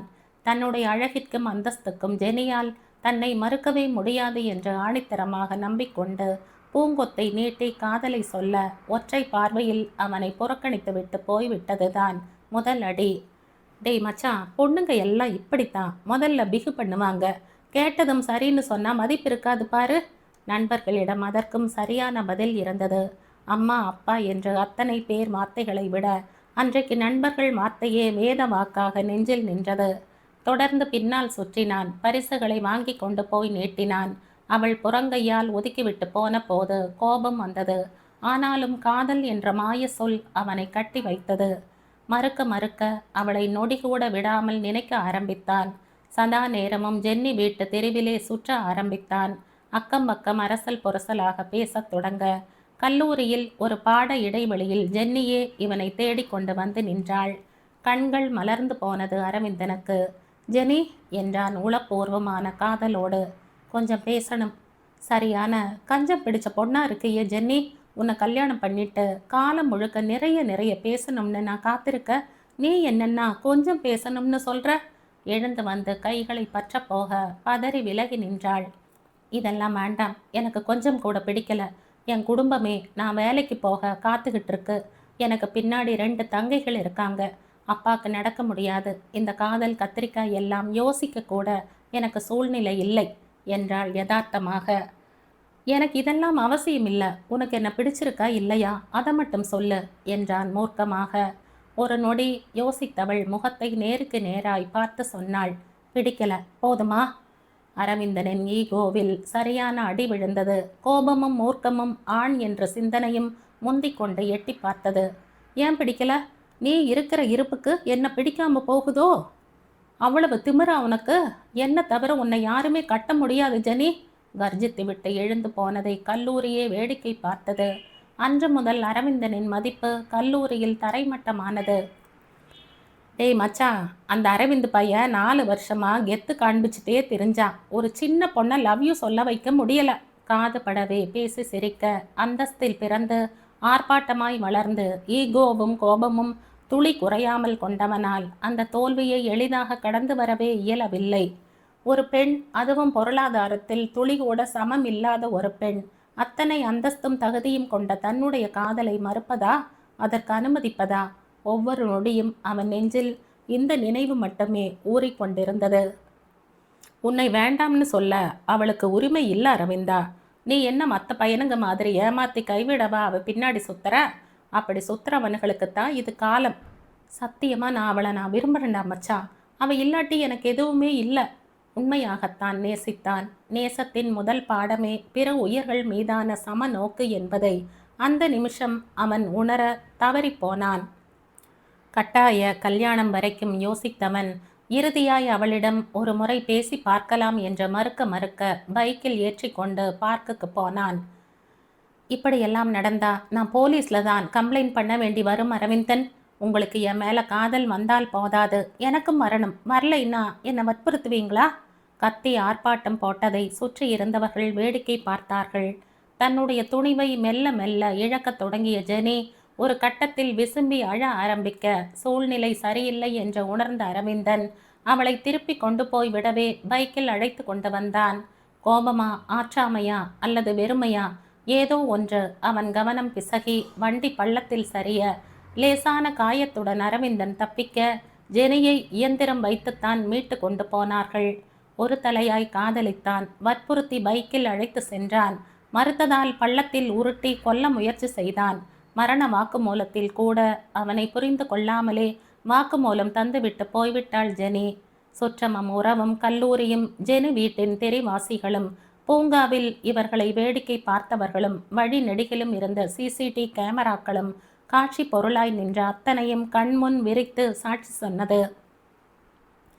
கொலை முயற்சி என்று ஆரம்பித்த வழக்கு திட்டமிட்ட கொலை என்ற தீர்ப்பாக ஒரு காதலால் 2 குடும்பங்கள் சின்னாபின்னமானது. 23 வருடங்கள் கொட்டி கிடந்த செருக்கும் அகந்தையும் முகவரி தொலைந்து போக அரவிந்தன் அடங்கி போனான். பேசி முடித்து சட்டை கையால் கண்களை துடைத்து கொண்டான். உடைந்து ஒரு குலைந்து போயிருந்தான். நாள்பட்ட ரணத்தை கீறி கிளறிய வேதனையில். கோர்ட் எனக்கு தண்டனையோடு அபராத தொகை 2 லட்சத்தை ஜெனி குடும்பத்திற்கு கொடுக்க சொல்லி தீர்ப்பு தந்திருக்காங்க. என்னுடைய அப்பா சொத்துக்களை விற்று எனக்கு சேர வேண்டிய 20 லட்சத்தை ஜெனி குடும்பத்துக்கே கொடுத்துட்டாரு. அப்படிப்பட்ட நேர்மையான தகப்பனுக்கு பிள்ளையாய் பிறந்த நான் என்ன நினைச்சு வெக்கப்பட்ட. ஒரு அழகான இளம் குருத்து 1000 கனவுகளை தனக்குள்ள வச்சுட்டு தன் வாழ்க்கையை இழக்க என் காதல் காரணமா இருந்திருக்கு. எத்தனை உண்மையான காதலாவே இருந்தாலும் அதை வலிய திணிக்கும் போது முடிவு இதுதான். நான் ஜெனியை நிஜமாவே காதலிச்சேன். அதை புரிய வைக்க, நான் காட்டிய வேகத்தை அவளுக்கு உணர வைக்க காட்டியிருந்தா இந்நேரம் அவள் உயிரோடு இருந்திருப்பாளோ? அதன் பிறகு எல்லாமே மாறிப்போனது. ஒரு முழு வாழ்க்கை என்கிட்ட இருக்கு. அந்த வாழ்க்கைக்கு எந்த அர்த்தமும் இல்லை. உறவுகளின் மரியாதையும் இல்லை. குடும்பத்தோட பாசமும் இல்லை. அன்றைக்கு என்னை ஏற்றிவிட்டு குளிர் காய்ந்த நண்பர்களும் இல்லை. படிப்பு, வேலை, லட்சியம்னு அந்த 22 வருடம் என்னோடு இருந்த எல்லாமுமே என்னை விட்டு போயிடுச்சு. தண்டனை தான் கிடைச்சது. ஆனால் பிராயச்சித்தம் அது எந்த கோர்ட்டிலையும் கிடைக்காது. அது பரிசுத்தமான ஜெனியின் ஆத்மா தந்தால் தான் உண்டு. அவள் மீது நான் கொண்ட ஆசையால் அவள் உயிரை விட்டாள். அந்த குற்றத்திற்கு பரிகாரமா நான் 5 புலன்களின் ஆசையும் விட்டுவிட்டேன். 5 வருடங்கள் ஜெயிலில் ஒரு அற்புதமான மனிதரின் வழிகாட்டலில் பண்பட்டேன். இப்போ என்னால் பட்ட காயத்துக்கு என்னை காயப்படுத்தி மருந்து போட்டுக்குது என் குடும்பம். அது எனக்கு வலிக்கவே இல்லை. ஒரு கல் மாதிரி ஒரு ஓரமாய் கிடந்த என்ன உங்கள் நட்பு மெல்ல புரட்டி போட்டு இருக்கு யமனா. இந்த அன்புக்கு என்ன பதில் மரியாதை செய்யறதுன்னு கூட எனக்கு மறந்து போச்சு. அவன் கண்களை மூடிக்கொண்டு சில நிமிடங்கள் அப்படியே அமர்ந்திருக்க பில்லை செலுத்திவிட்டு வந்த யமுனா அரவிந்தனை அழைத்தாள். கிளம்பலாம் அரவிந்தன் என்றாள் புன்னகை மாறாமல். யமுனா, என் கதையை கேட்டுட்டு நீங்க எதுவும் சொல்லலையே என்றான் குழம்பிய குரலில். சொல்ல எதுவும் இல்லை அரவிந்தன். எங்க அப்பா அடிக்கடி சொல்வார், குற்றத்தை ஒத்துக்கணும், குற்றவாளியை அல்லன்னு. எவ்வளவு நியாயமான வார்த்தைன்னு இப்ப புரியுது. அன்பை உணர்த்த தெரியாத உங்களால ஒரு உயிர் போயிருக்கு. இங்க சாட்சியும் சட்டமும் உங்களை கொலையாளின்னு தீர்ப்பு சொன்னாலும் மனசாட்சி உங்கள் முட்டாள்தனமான செய்கைக்காக வருத்தப்படுது. இந்த நிமிஷம் உங்களுக்கு வந்திருக்கும் பொறுமையும் அமைதியும் பக்குவமும் பார்த்திருந்தால் ஜெனி உங்களை காதலிச்சிருப்பாங்க கண்டிப்பா. யமுனா ஆத்மார்த்தமாய் சொன்னபோது அரவிந்தன் முகத்தில் 1000 வாட்ஸ் விளக்கு எரிந்தது. நிஜமாவா யமுனா என்றான் கண்ணில் நீர் கசிய. கண்மூடி ஆமோதிப்பாய் தலையசைத்த யமுனா அவன் கண்ணிற்கு தேவதையாக தெரிந்தாள். வீட்டுக்கு வந்த அரவிந்தன் வெகு நாளைக்கு பிறகு நிம்மதியாய் உறக்கத்தை தழுவி இருந்தான். நீட்டிய கிண்ணத்தில் இருந்து கொஞ்சமாய் சந்தனம் எடுத்து கீர்த்தனாவின் கன்னத்தில் தடவிய போது அந்த பிஞ்சு முகம் ரோஜாவை போல மின்னியது. நான் எல்லாம் 10வது படிக்கும்போது தான் பெரிய பொண்ணு ஆன. இப்போ எல்லாம் பிள்ளைகள் ரொம்ப சீக்கிரம் ஆயிடுதுங்க. யாரிடமோ சுபத்ரா பூரித்து கொண்டிருந்தாள். வீடு முழுக்க உறவு தலைகளாய் இருக்க வழக்கம் போல் அரவிந்தன் ஒதுங்கி நின்று அண்ணன் மகளை ரசித்து கொண்டிருந்தான். சுபத்ராவின் தம்பியும் வந்திருக்க யமுனாவை ஜாடையாய் காட்டி பிடித்திருக்கிறதா என்று ரகசிய ஆலோசனை செய்து கொண்டிருந்தாள். அரவிந்தன், தாத்தா மாமா எல்லாம் நலுங்கு வச்சாச்சு, நீங்களும் வந்து வச்சுட்டு குழந்தைய வாழ்த்திட்டு போங்க. யமுனா அனைவரையும் முந்தி கொண்டு அழைக்க அத்தனை பேரும் ஸ்தம்பித்து நிற்க அரவிந்தன் அசையாமல் நின்றான். கண்களை மூடி திறந்து மெல்ல தலையசைத்து வர சொல்லி அழைக்க அந்த சிறு அசைவிற்கு கட்டுப்பட்டவன் போல் அவன் அனிச்சையாய் உள்ளே வந்து சந்தனத்தை கன்னத்தில் பூசி பூக்களை தூவி ஆசீர்வதித்த போது பார்வதிக்கு அழுகை கேவலாய் வெடித்து கொண்டு வந்தது. தாயாய் தான் செய்ய முடியாததை யாரோ ஒருத்தி தள்ளி நின்று செய்து முடித்த போது உள்ளம் எல்லாம் நிறைந்தது. மறுநாள் கீழே வந்து யமுனாவின் கைகளை பற்றி கொண்டு பார்வதி கண்ணில் ஒற்றிக்கொண்டு அழுத போது ஆறுதல் படுத்தாமல் அமைதியாக நின்றாள். ஆன்டி, அவரை நியாயப்படுத்தல. அவர் பயணமும் பாதையும் சரியானதுன்னு சொல்லல. அவரின் அடாவடித்தனத்தாலும் அஜாக்கிரதையாலும் ஒரு உயிர் போயிருக்கு. அதுக்கான தண்டனையை அனுபவிச்சுட்டு வந்த பிறகு அவரை கொண்டாட சொல்லல. ஆனா ஒதுக்கி வைக்கிறது நியாயம் இல்லை. குற்றத்தோடு மட்டும் குற்றவாளியை விட்டுட்டா மறுபடியும் அந்த தவறை அவர்கள் செய்ய நாமளே வழி அமைச்சு தர்றது ஆகாதா இந்த புறக்கணிப்பு? அவரை சக மனிதரா அங்கீகரிக்காம நாம செய்யற புறக்கணிப்பு இன்னும் அவர்களை மூர்க்கமா மாற்றாதா? மெல்ல மெல்ல எல்லாத்தையும் மறந்துட்டு அவரோட இயல்பா இருக்க பாருங்க ஆன்டி. யமுனா, இந்த வயசுல உனக்கு இருக்கும் தெளிவு எங்க யாருக்கும் இல்லை பாரேன். யமுனாவின் கைகளை பற்றி கொண்டு மாறி மாறி முத்தமிட வெளியில் இருந்து வந்த அரவிந்தன் அந்த காட்சியை பார்த்து வியந்து போய் என்னவென்று புருவத்தை தூக்கி யமுனாவிடம் கேட்க தெரியல என்பது போல் உதடு பிதுக்கி யமுனா சிரித்தாள். அவள் முகம் அப்படியே தங்கி போனது அவன் கண்களில். ரொம்ப அழகா இருக்கு யமுனா வீடு. கண்களிலேயே வீட்டை அளந்து முடித்திருந்தார்கள் சுபத்ராவும் அவள் அம்மாவும். சொந்த வீடுதான் சுபிக்கா. காஃபி ட்ரேயை எடுத்து வந்து அவர்கள் எதிரில் அமர்ந்தபடியே யமுனா சொன்னாள். இத்தனை வருஷம் பழகிறோம். என் பொண்ணு விசேஷத்துக்கு கூப்பிடத்தான் வர வேண்டியிருக்கு. காவியா ஏன் இன்னும் வரல? விசேஷத்துக்கு முதல் நாள் வந்துடுவா. எக்ஸாம் நடக்குதுன்னு சொன்னா. அந்த கொலகார பையன் இருக்கிற வீட்டுக்கு அடிக்கடி வர வேண்டாம்னு நான் தான் அழைச்சிட்டு வரல. நான் உனக்கு அம்மா மாதிரி. அந்த கொலகார பையன்கிட்ட எல்லாம் கொஞ்சம் எச்சரிக்கையாக இருக்கணும். நீ கூட பார்க்க கிளியாட்டம் இருக்க. சுபத்ராவின் அம்மா இலவசமாய் உபதேசம் தர பொதுவாய் சிரித்து வைத்தாள். மீனம்மாவையும் கண்டிப்பாய் வர சொல்லி அழைத்துவிட்டு ஏதோ பேச வேண்டும் என்று சத்தியமூர்த்தியின் அலைபேசி எண்ணையும் வாங்கி கொண்டு சென்றார்கள். மீனம்மாவை அழைத்து கொண்டு கீர்த்தனாவிற்கு மோதிரம் எடுப்பதற்காக நகைக்கடைக்கு வந்திருந்தாள். மீனம்மாவை அழைத்து கொண்டு கீர்த்தனாவுக்கு மோதிரம் எடுப்பதற்காக நகைக்கடைக்கு வந்திருந்தாள். இப்படியே மோதிரம் வாங்கவும் குத்து விளக்கு வாங்கவும் வந்துட்டே இருக்கோம் மாமனா. எப்போ உனக்கு கல்யாணம்னு நகை எடுக்க வர்றது? உயர வாசலில் மூட்டை பிடித்து கொண்டே புலம்பிக் கொண்டு வந்தவரை திரும்பி முறைத்து பார்த்தாள்.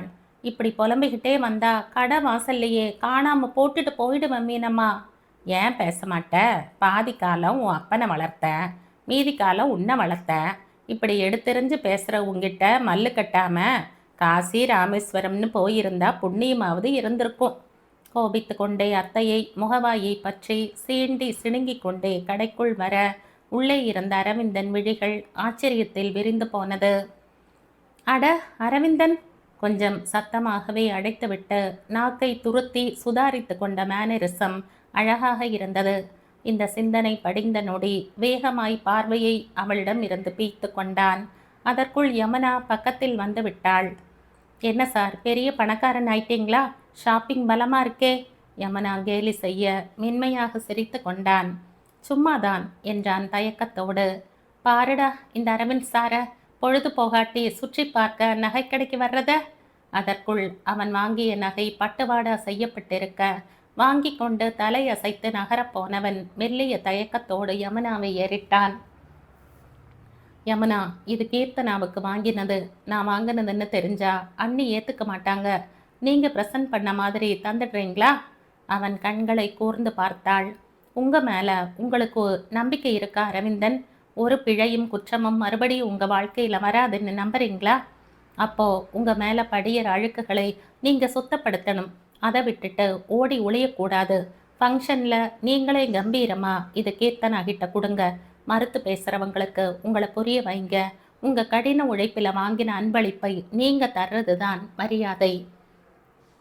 கட்டை விரல் உயர்த்தி சொல்லிவிட்டு போனாள்.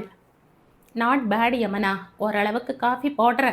சத்தியமூர்த்தி மகள் தந்த காஃபியை மிடறு சுத்தமாய் உறிஞ்சிக்கொண்டே வம்பிழுக்க புடவை சகிதமாய் வந்து நின்ற மகள் கண்களை நிறைத்தாள். சத்யா, பொண்ணு வளர்த்தியோ புடலங்காய் வளர்த்தியோன்னு சொல்கிறது எத்தனை நிஜம். அப்படியே உன் மனைவி ஜானகி நகல் எடுத்துட்டு வந்திருக்கா. மீனம்மா சொல்லி சிரிக்க சத்தியமூர்த்தி கண் நிறைந்த மகளை பார்த்தார். ஃபங்க்ஷன் எங்கே வச்சுருக்காங்கம்மா? நம்ம கடைக்கு பக்கத்தில் ஒரு ஹால்லப்பா. நீங்களும் வர்றீங்களா? இல்லை ஊரில் இருந்து வந்த களைப்பு தீர ரெஸ்ட் எடுக்கிறீங்களா? மல்லிகை சரத்தை இரட்டையாக மடித்து தலையில் வைத்து தன்னுடைய அழகை இன்னும் கூட்டி கொண்டாள். திருச்சி என்ன ஐரோப்பா கண்டத்திலையா இருக்கு? நீங்கள் 2 பேரும் கிளம்பி போன பிறகு எனக்கும் போர் அடிக்கும்.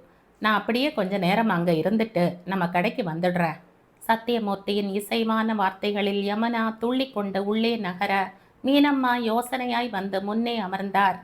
நீயும் வரப்போறியா சத்யா? வருத்தி வருத்தி அழைச்சாலே வரமாட்ட. நீயா கிளம்புறேன்னு சொல்கிறையே. எப்பவும் எல்லா விஷயத்தையும் கணிக்கிறதுல உங்களுக்கு நிகர் நீங்கள் தான் அக்கா. சுபத்ராவுடைய அப்பா 2 நாள் முன்னாடி கால் பண்ணியிருந்தார்.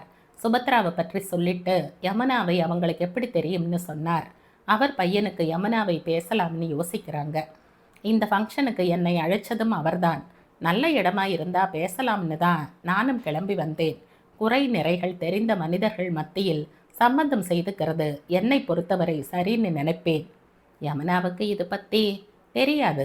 அவங்க பையன் வச்சுருக்காங்க, நாம் பெண் வச்சுருக்கோம். கேட்குறாங்க, பொருந்தி போனால் முடிக்கலாம், அவ்வளவுதான். இதில் ஆர்ப்பாட்டம் செய்ய எதுவும் இல்லை. அப்படி இருக்கையில் நகராத தேருக்கு விலாசம் தர்றது இப்போவே எதுக்கு? நான் தயாராகிற நீங்களும் கிளம்புங்க. அவர் எழுந்து உள்ளே போக மீனம்மாவுக்கு இந்த கல்யாண பேச்சுவார்த்தை மன நிறைவாக இருந்தது. 3 பேரும் மண்டப வாசலில் வந்து இறங்கிய போது ஒரு அழுத்தமான பரபரப்பு அங்கே நிறைந்திருந்தது. அந்த பரபரப்பின் முகத்வாரத்தில் துளி கூட சந்தோஷ ரேகைகள் தெரியாததால் இவர்களுக்கும் அதே அழுத்தம் தொற்றிக்கொள்ள முதலில் வேகமாய் உள்ளே சென்றாள் யமுனா. இறுக்கமான முகபாவத்தோடு அரவிந்தன் ஒரு ஓரமாய் நிற்க, அவனுக்கு எதிர்ப்புறத்தில் குடும்பமே நிற்க, காவியா இன்னொரு ஓரமாய் கண்ணீரோடு நின்று கொண்டிருந்தாள். யமுனாவை பார்த்ததும் ஓடி வந்து கட்டி கொண்டு அழுதாள். என்னாச்சு காவியா? ஃபங்க்ஷன் நேரத்தில் என்ன பதட்டம்? ஏன் எல்லாரும் இவ்வளவு டென்ஷனாக இருக்காங்க? மொத்த கண்களும் அரவிந்தனை மொத்த கண்களை மூடி திறந்தவன் அமைதியாக எந்த வார்த்தையும் சொல்லாமல் நின்றான். நான் தனியாக என் ஃப்ரெண்ட்ஸ் கூட ஃபோனில் பேசிட்டு நின்னப்போ என்கிட்ட வந்து தப்பாக பேசினாருக்கா. என்னை பிடிச்சிருக்கு, கல்யாணம் பண்ணிக்கிறேன்னு. இந்த நேரம் அதை பெருசு பண்ண வேண்டாம்னு தான் நானும் அமைதியாக இருந்தேன். ஆனால் அதுக்குள்ளே சுபத்ரா அக்கா பார்த்துட்டாங்க. குரலில் அத்தனை நேர்மை இல்லை. வெள்ளை பக்கத்தின் பின் தெரியும் கருப்பு எழுத்துக்கள் போல அந்த வார்த்தைகளுக்கு பின்னாக ஒரு கயமை ஒளிந்து கொண்டிருந்தது. அரவிந்தன் எந்த பதிலும் சொல்லாமல் அமைதியாகவே நிற்க அது காவியாவின் பொழிப்புரைக்கே கட்டியம் சொல்வது போல் இருந்தது. இவங்க சொல்றதெல்லாம் நிஜமா அரவிந்தன்? கூர்மையாக அவனை ஏறிட்டு கொண்டே கேட்க அவன் இறுக்கத்தை தளர்த்தாமல் அப்படியே நின்றான். அவனை என்ன கேட்கறது யமனா? நான் கண்ணால பார்த்தேன். எல்லாரும் உள்ள நிற்கும்போது இவனுக்கு என்ன தனியா காவியா கூட வெளியில நின்று பேச்சு? இவன் செய்த வேலைக்கு ஊர்ல யாரும் பொண்ணு தரலைன்னு சொல்லிட்டு கடைசியில இப்படி குறுக்கு வழியில காவியாவை அடைய பார்க்கறான். பேசுறது போல பேசி 4 பேர் பார்க்கும்போது பழி சுமத்தி தன் காரியத்தை நடத்திடணும். அதான் இவன் திட்டம். இனியும் ஒரு நிமிஷம் அந்த வீட்டில் அவன் இருந்தா நானும் என் பொண்ணும் இருக்க மாட்டோம். கையில் நகை வச்சிருக்கான். அது எங்கே திருடினதோ அதுக்கு தனியாக போலீஸே வந்து நிற்கும் பாருங்க.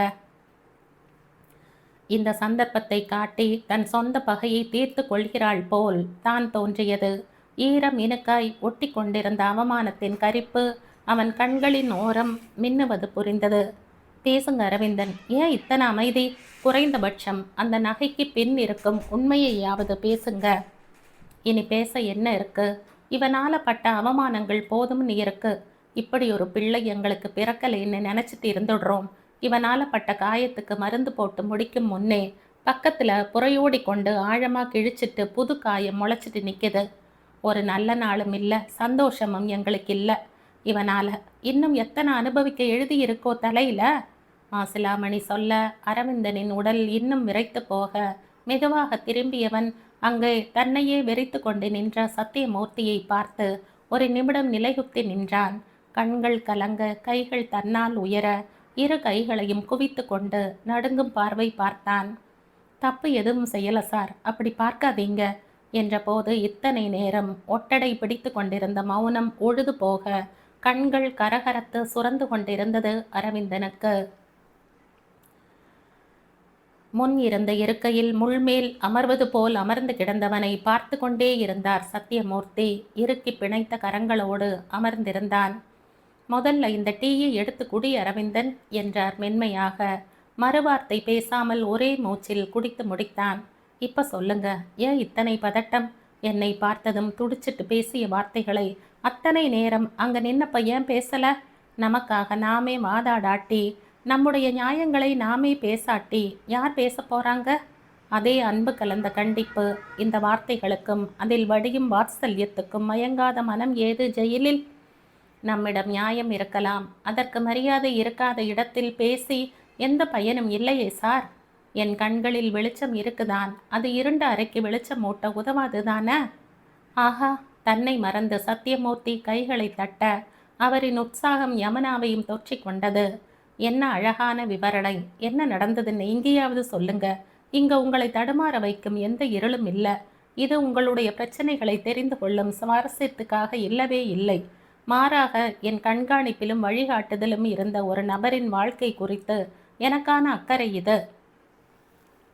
அவர் முடித்தபோது அரவிந்தனின் கண்கள் கலங்கி போனது.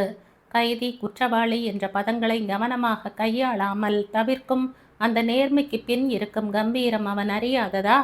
இருவர் பேசுவதையும் இமைக்காமல் பார்த்து கொண்டு அமர்ந்திருந்தாள் யமுனா. மண்டபத்தில் தனியாக நின்று காவியா யார் கூடவோ ஃபோனில் சிரித்து பேசிகிட்டு இருந்தா. காதல் விவகாரம்னு அப்பட்டமாக புரிஞ்சது. இயல்பாத்தான் என்னன்னு விசாரிச்சுட்டு இருந்தேன். அதுக்குள்ளே சுபத்ரா அண்ணி வந்துட்டாங்க. அவங்களை பார்த்ததும் காவியா அத்தனையும் அப்படியே திருப்பி போட்டுட்டா. இதில் அவள் காதலை காப்பாத்தினதான் நினைக்கிறா. ஆனால் எனக்கேனோ அவளை நினச்சி வருத்தமாக தான் இருக்கு. வயசுக்குரிய கவர்ச்சியில் ஒரு துணையை தேர்ந்தெடுத்திருந்தா அது எந்த வகையிலும் அவள் மன வாழ்க்கைக்கு உதவாதுன்னு கவலையாக இருக்கு. ஒரு கட்டாய காதலை கனிய வைக்க முயன்று சிறை சென்று வந்தவனின் பக்குவம் மெல்ல மனசை தொட தந்தையும் மகளும் ஒருவரை ஒருவர் புன்முறுவலுடன் பார்த்து கொண்டார்கள். இதை நீங்கள் அங்கேயே சொல்லி இருக்கலாமே அரவிந்தன். அட்லீஸ்ட் உங்கள் அண்ணி நீங்கள் அவர் பொண்ணுக்கு பிரியத்தோடு வாங்கி போன நகையை சந்தேக கண் கொண்டு பேசிய போதாவது சொல்லி இருக்கலாமே. உங்கள் அமைதி கூட சில நேரத்தில் தவறான புரிதல்களுக்கு காரணமாயிடுது இல்லையா? என் கருத்துக்கு எந்த ஆதரவும் தேவைன்னு நான் நினைக்கல யமுனா. மற்றவர்கள் அங்கீகாரமும் நம்பிக்கையும் எனக்கு எதற்கு உதவ போகிறது? ஆனால் எல்லாரும் இல்லைன்னு நம் புற மனிதாபிமானம் எனக்கும் நிறையவே இருக்கு. சின்ன பொண்ணு வாழ்க்கையில் தவறான முடிவெடுத்துட போகுதோங்கிற ஆதங்கத்தில் தான் நான் கேள்வி கேட்டதுமே. என்னை நம்ப சொல்லலை. ஆனால் காவியா மேலே கவனம் வச்சாலே போதும். மென்மையாக சிரித்தான். சத்தியமூர்த்திக்குள் இனம் புரியாத உணர்வு பொங்கி பிரவாகமானது. பாளையங்கோட்டையில் அவர் ஜெயிலராக பணி செய்த போதுதான் அரவிந்தன் அவர் கண்காணிப்பில் இருந்தான். எப்போதும் ஒருவித விரக்தி மனநிலையில் அமர்ந்தே இருப்பான். 2 முறை தன்னை மாய்த்து கொள்ள முயன்று சத்தியமூர்த்தியால் காப்பாற்றவும் பட்டவன். அதன் பிறகு அவரின் நேரடி கண்காணிப்புக்கு கீழ் இருந்தவனை அவரின் கண்காணிப்பும் அன்பும் அறிவுரைகளும் தான் மாற்றியது. நான் கொலை செய்யல சார், ஆனால் அதற்கு சமமான அடாவடித்தனத்தை செய்திருக்க. இளமைங்கிறது ஒரு கூர்மையான ஆயுதம். அதை சரியாக கையாளணுங்கிற ஒரு தெளிவு இல்லாமல் நான் வாழ்ந்த வாழ்க்கைக்கு விலை ஒரு உயிரும் என் வாழ்க்கையும்னு நான் ரொம்ப தாமதமாக உணர்ந்துட்டேன். அரவிந்தனின் ஒப்புதல் வாக்கு மூலம் சத்தியமூர்த்திக்கு பிடித்தமாக இருந்தது. கிட்டத்தட்ட 20 வருடங்களாக குற்றவாளிகளை கையாண்டு குற்றத்தையும் குற்றவாளிகளையும் தனியாக பிரித்துணரும் அவரின் சமநோக்கு ஆக சிறந்த விஷயம். என்னால் நீங்கள் ஃபங்க்ஷன்ல இருந்து திரும்பி வந்துட்டீங்க, அதுதான் வருத்தம் என்றான் உளமாற. ஏன் அரவிந்தன், உங்கள் சொந்த அண்ணன் மகள் விசேஷத்தில் நீங்கள் கலந்துக்க முடியலை, அது உங்களுக்கு வருத்தம் இல்லையா? யமுனா கேட்டபோது அரவிந்தன் மென்மையாக சிரித்தான். அவங்க எல்லாரும் சந்தோஷமாக இருக்கணும்னா நான் அங்கே இருக்கக்கூடாது. இத்தனை நாளும் அதனால தான் நான் விலகியும் இருந்தேன். எதுவுமே செய்ய முடியாத குடும்பத்துக்கு குறைந்தபட்சம் நிம்மதியை தரலாம்னு மறுபடியும் காலம் என்னை அதே இடத்துல கொண்டு வந்து நிறுத்தி இருக்கு என்ற வார்த்தைகளில் அத்தனை வலி மிகுந்து கிடந்தது. அரவிந்தன் விடை பெற்று வெளியேறிய வெகு நேரம் மட்டுக்கும் சிந்தனை வயப்பட்டு அங்கேயே அமர்ந்திருந்தார் சத்தியமூர்த்தி. யமுனா, இந்த மருந்து மாத்திரை எல்லாம் பில் போடுமா? பேமெண்ட் கேஷாக தரணுமா அல்லது டிஜிட்டல் பேமெண்ட் போதுமா? கேட்ட அப்பாவை செல்லமாக முறைத்து பார்த்தாள். என்னப்பா கேலி பண்ணுறீங்களா? முதல்ல சொல்லுங்க, கடையை நல்லா டெவலப் பண்ணி இருக்கனா? கண்ணால் கடையை ஒரு சுழற்றியவர் முகத்தில் அத்தனை பெருமிதம் வியாபித்தது. சொல்ல வார்த்தைகள் இல்லைம்மா உன் வளர்ச்சி பற்றி. ஜெயிலர் சத்தியமூர்த்தி பொண்ணுன்னு சொல்லிய காலம் போய் பிஸ்னஸ் மேக்னெட் யமுனாவின் அப்பான்னு ஊரும் உலகமும் கொண்டாடும் காலம் தூரம் இல்லை. மகளின் முதுகு தட்டி தர கடை வாசலில் நிழலாடியது.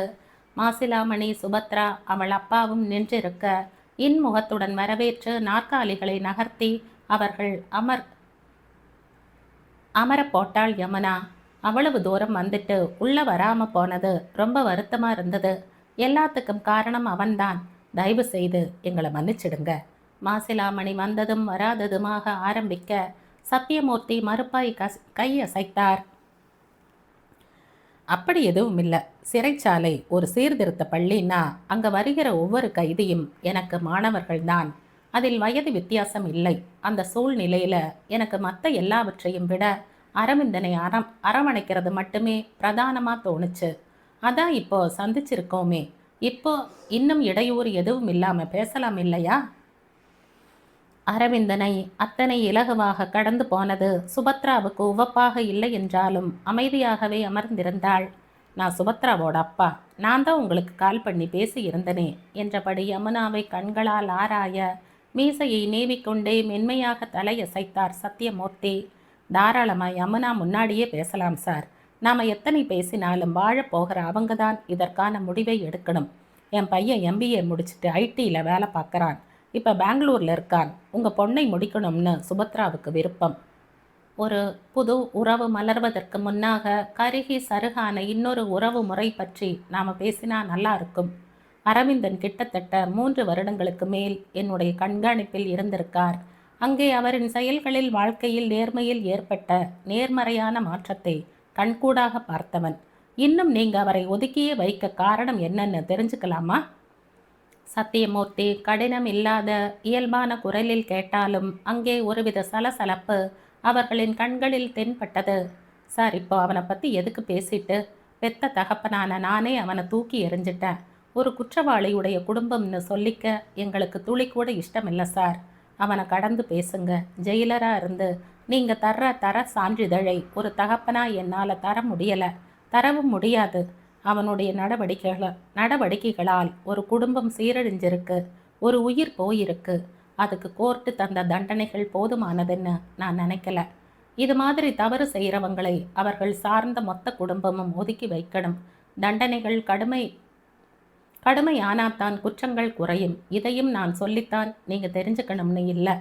நேற்று மண்டப வாசல்ல பார்த்தீங்க தானே? அவனால் எங்கள் மொத்த குடும்பமும் எத்தனை அசிங்கப்பட்டதுன்னு. இதுக்கு மேலே பேச என்ன இருக்கு? இனிமேல் அவன் இந்த வீட்டில் இருக்கக்கூடாதுன்னு நாங்கள் நேத்தே வெளியே அனுப்பிட்டோம்.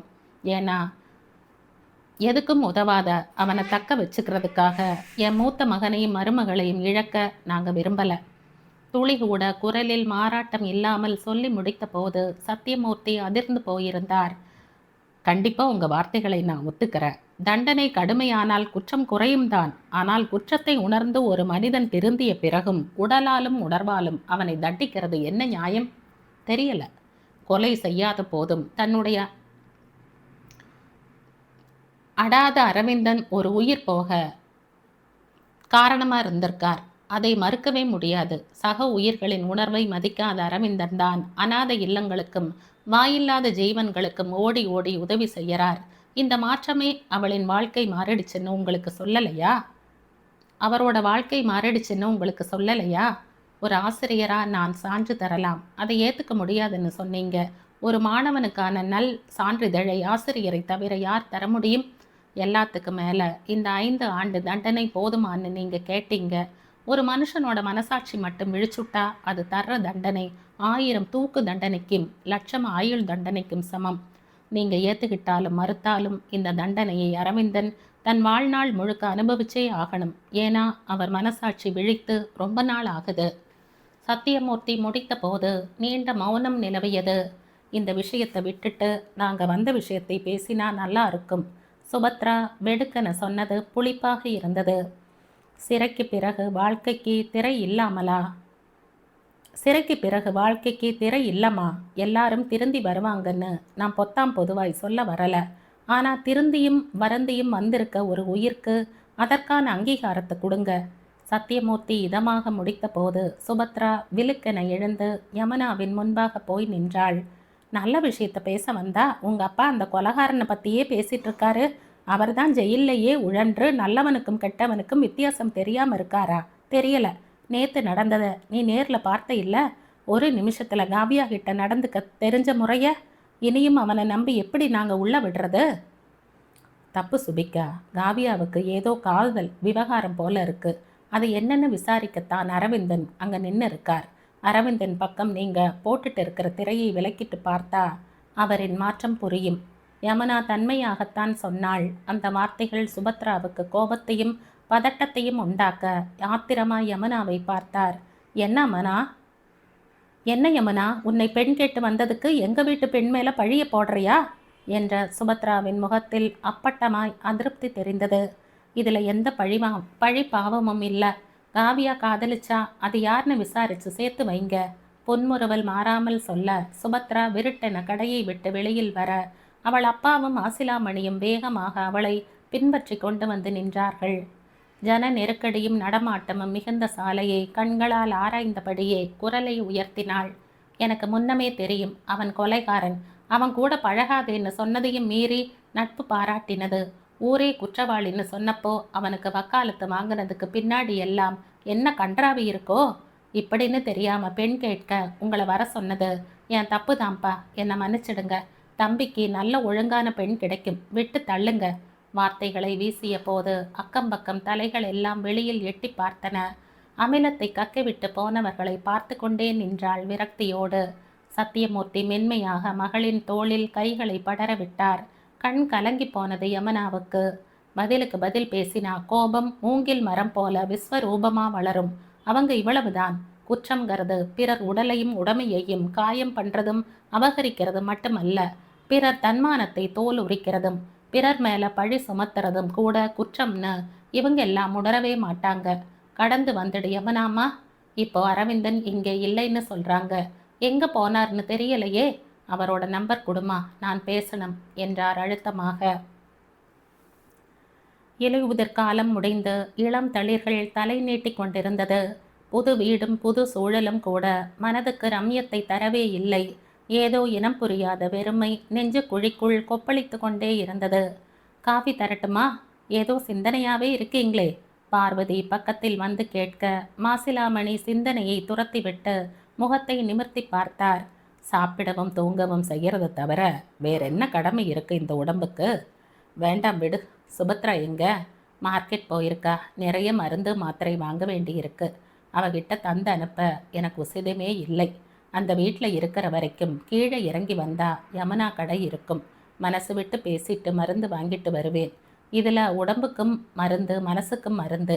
தேவையில்லாமல் இங்கே வந்திருக்க வேண்டாம்னு தோணுது. பெண் கேட்டாங்க. ஆரம்பமே சரியாக வரலை. சுபத்ராவும் தேவையில்லாமல் பேசிட்டா. ஆனால் அதை கூட அவங்க பெருசு பண்ணலை.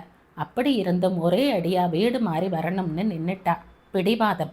அங்கலாப்பாய் வந்த வார்த்தைகள் காதை தீண்டாமல் அமர்ந்திருந்தார் மாசிலாமணி. அம்மாக்கு முதல் திவசம் வருது பார்வதி, நினப்பில் இருக்கா? ஏன் இல்லாம நினைவிருக்கு. அடிக்கடி கனவில் வந்து ஒரு வார்த்தையும் பேசாம வாசல்ல நிற்கிறாங்க. என்னம்மா விஷயம்னு கேட்டா மௌனமாகவே இருக்காங்க. என்னம்மா வேணும்னு நாம் 2 பேரும் மாற்றி மாற்றி கேட்குறோம். எந்த பதிலும் சொல்லாமல் நம்மையே பார்த்துட்டு திரும்பி போயிடுறாங்க. இருவரிடமும் ஒரு கனத்த மௌனம் நிலவியது. கடைசியாக அவங்க சொன்னதை நாம் மறந்துட்டோம்னு சொல்லாமல் சொல்லிட்டு போகிறாங்களா தெரியலை. இருவரிடமும் ஒரு வருத்த மூச்சு ஒரு சேர விடுபட்டு காற்றில் கலந்தது. அரவிந்தன் இப்போ எங்கே இருக்கா? உனக்கு ஏதாவது தகவல் தெரியுமா?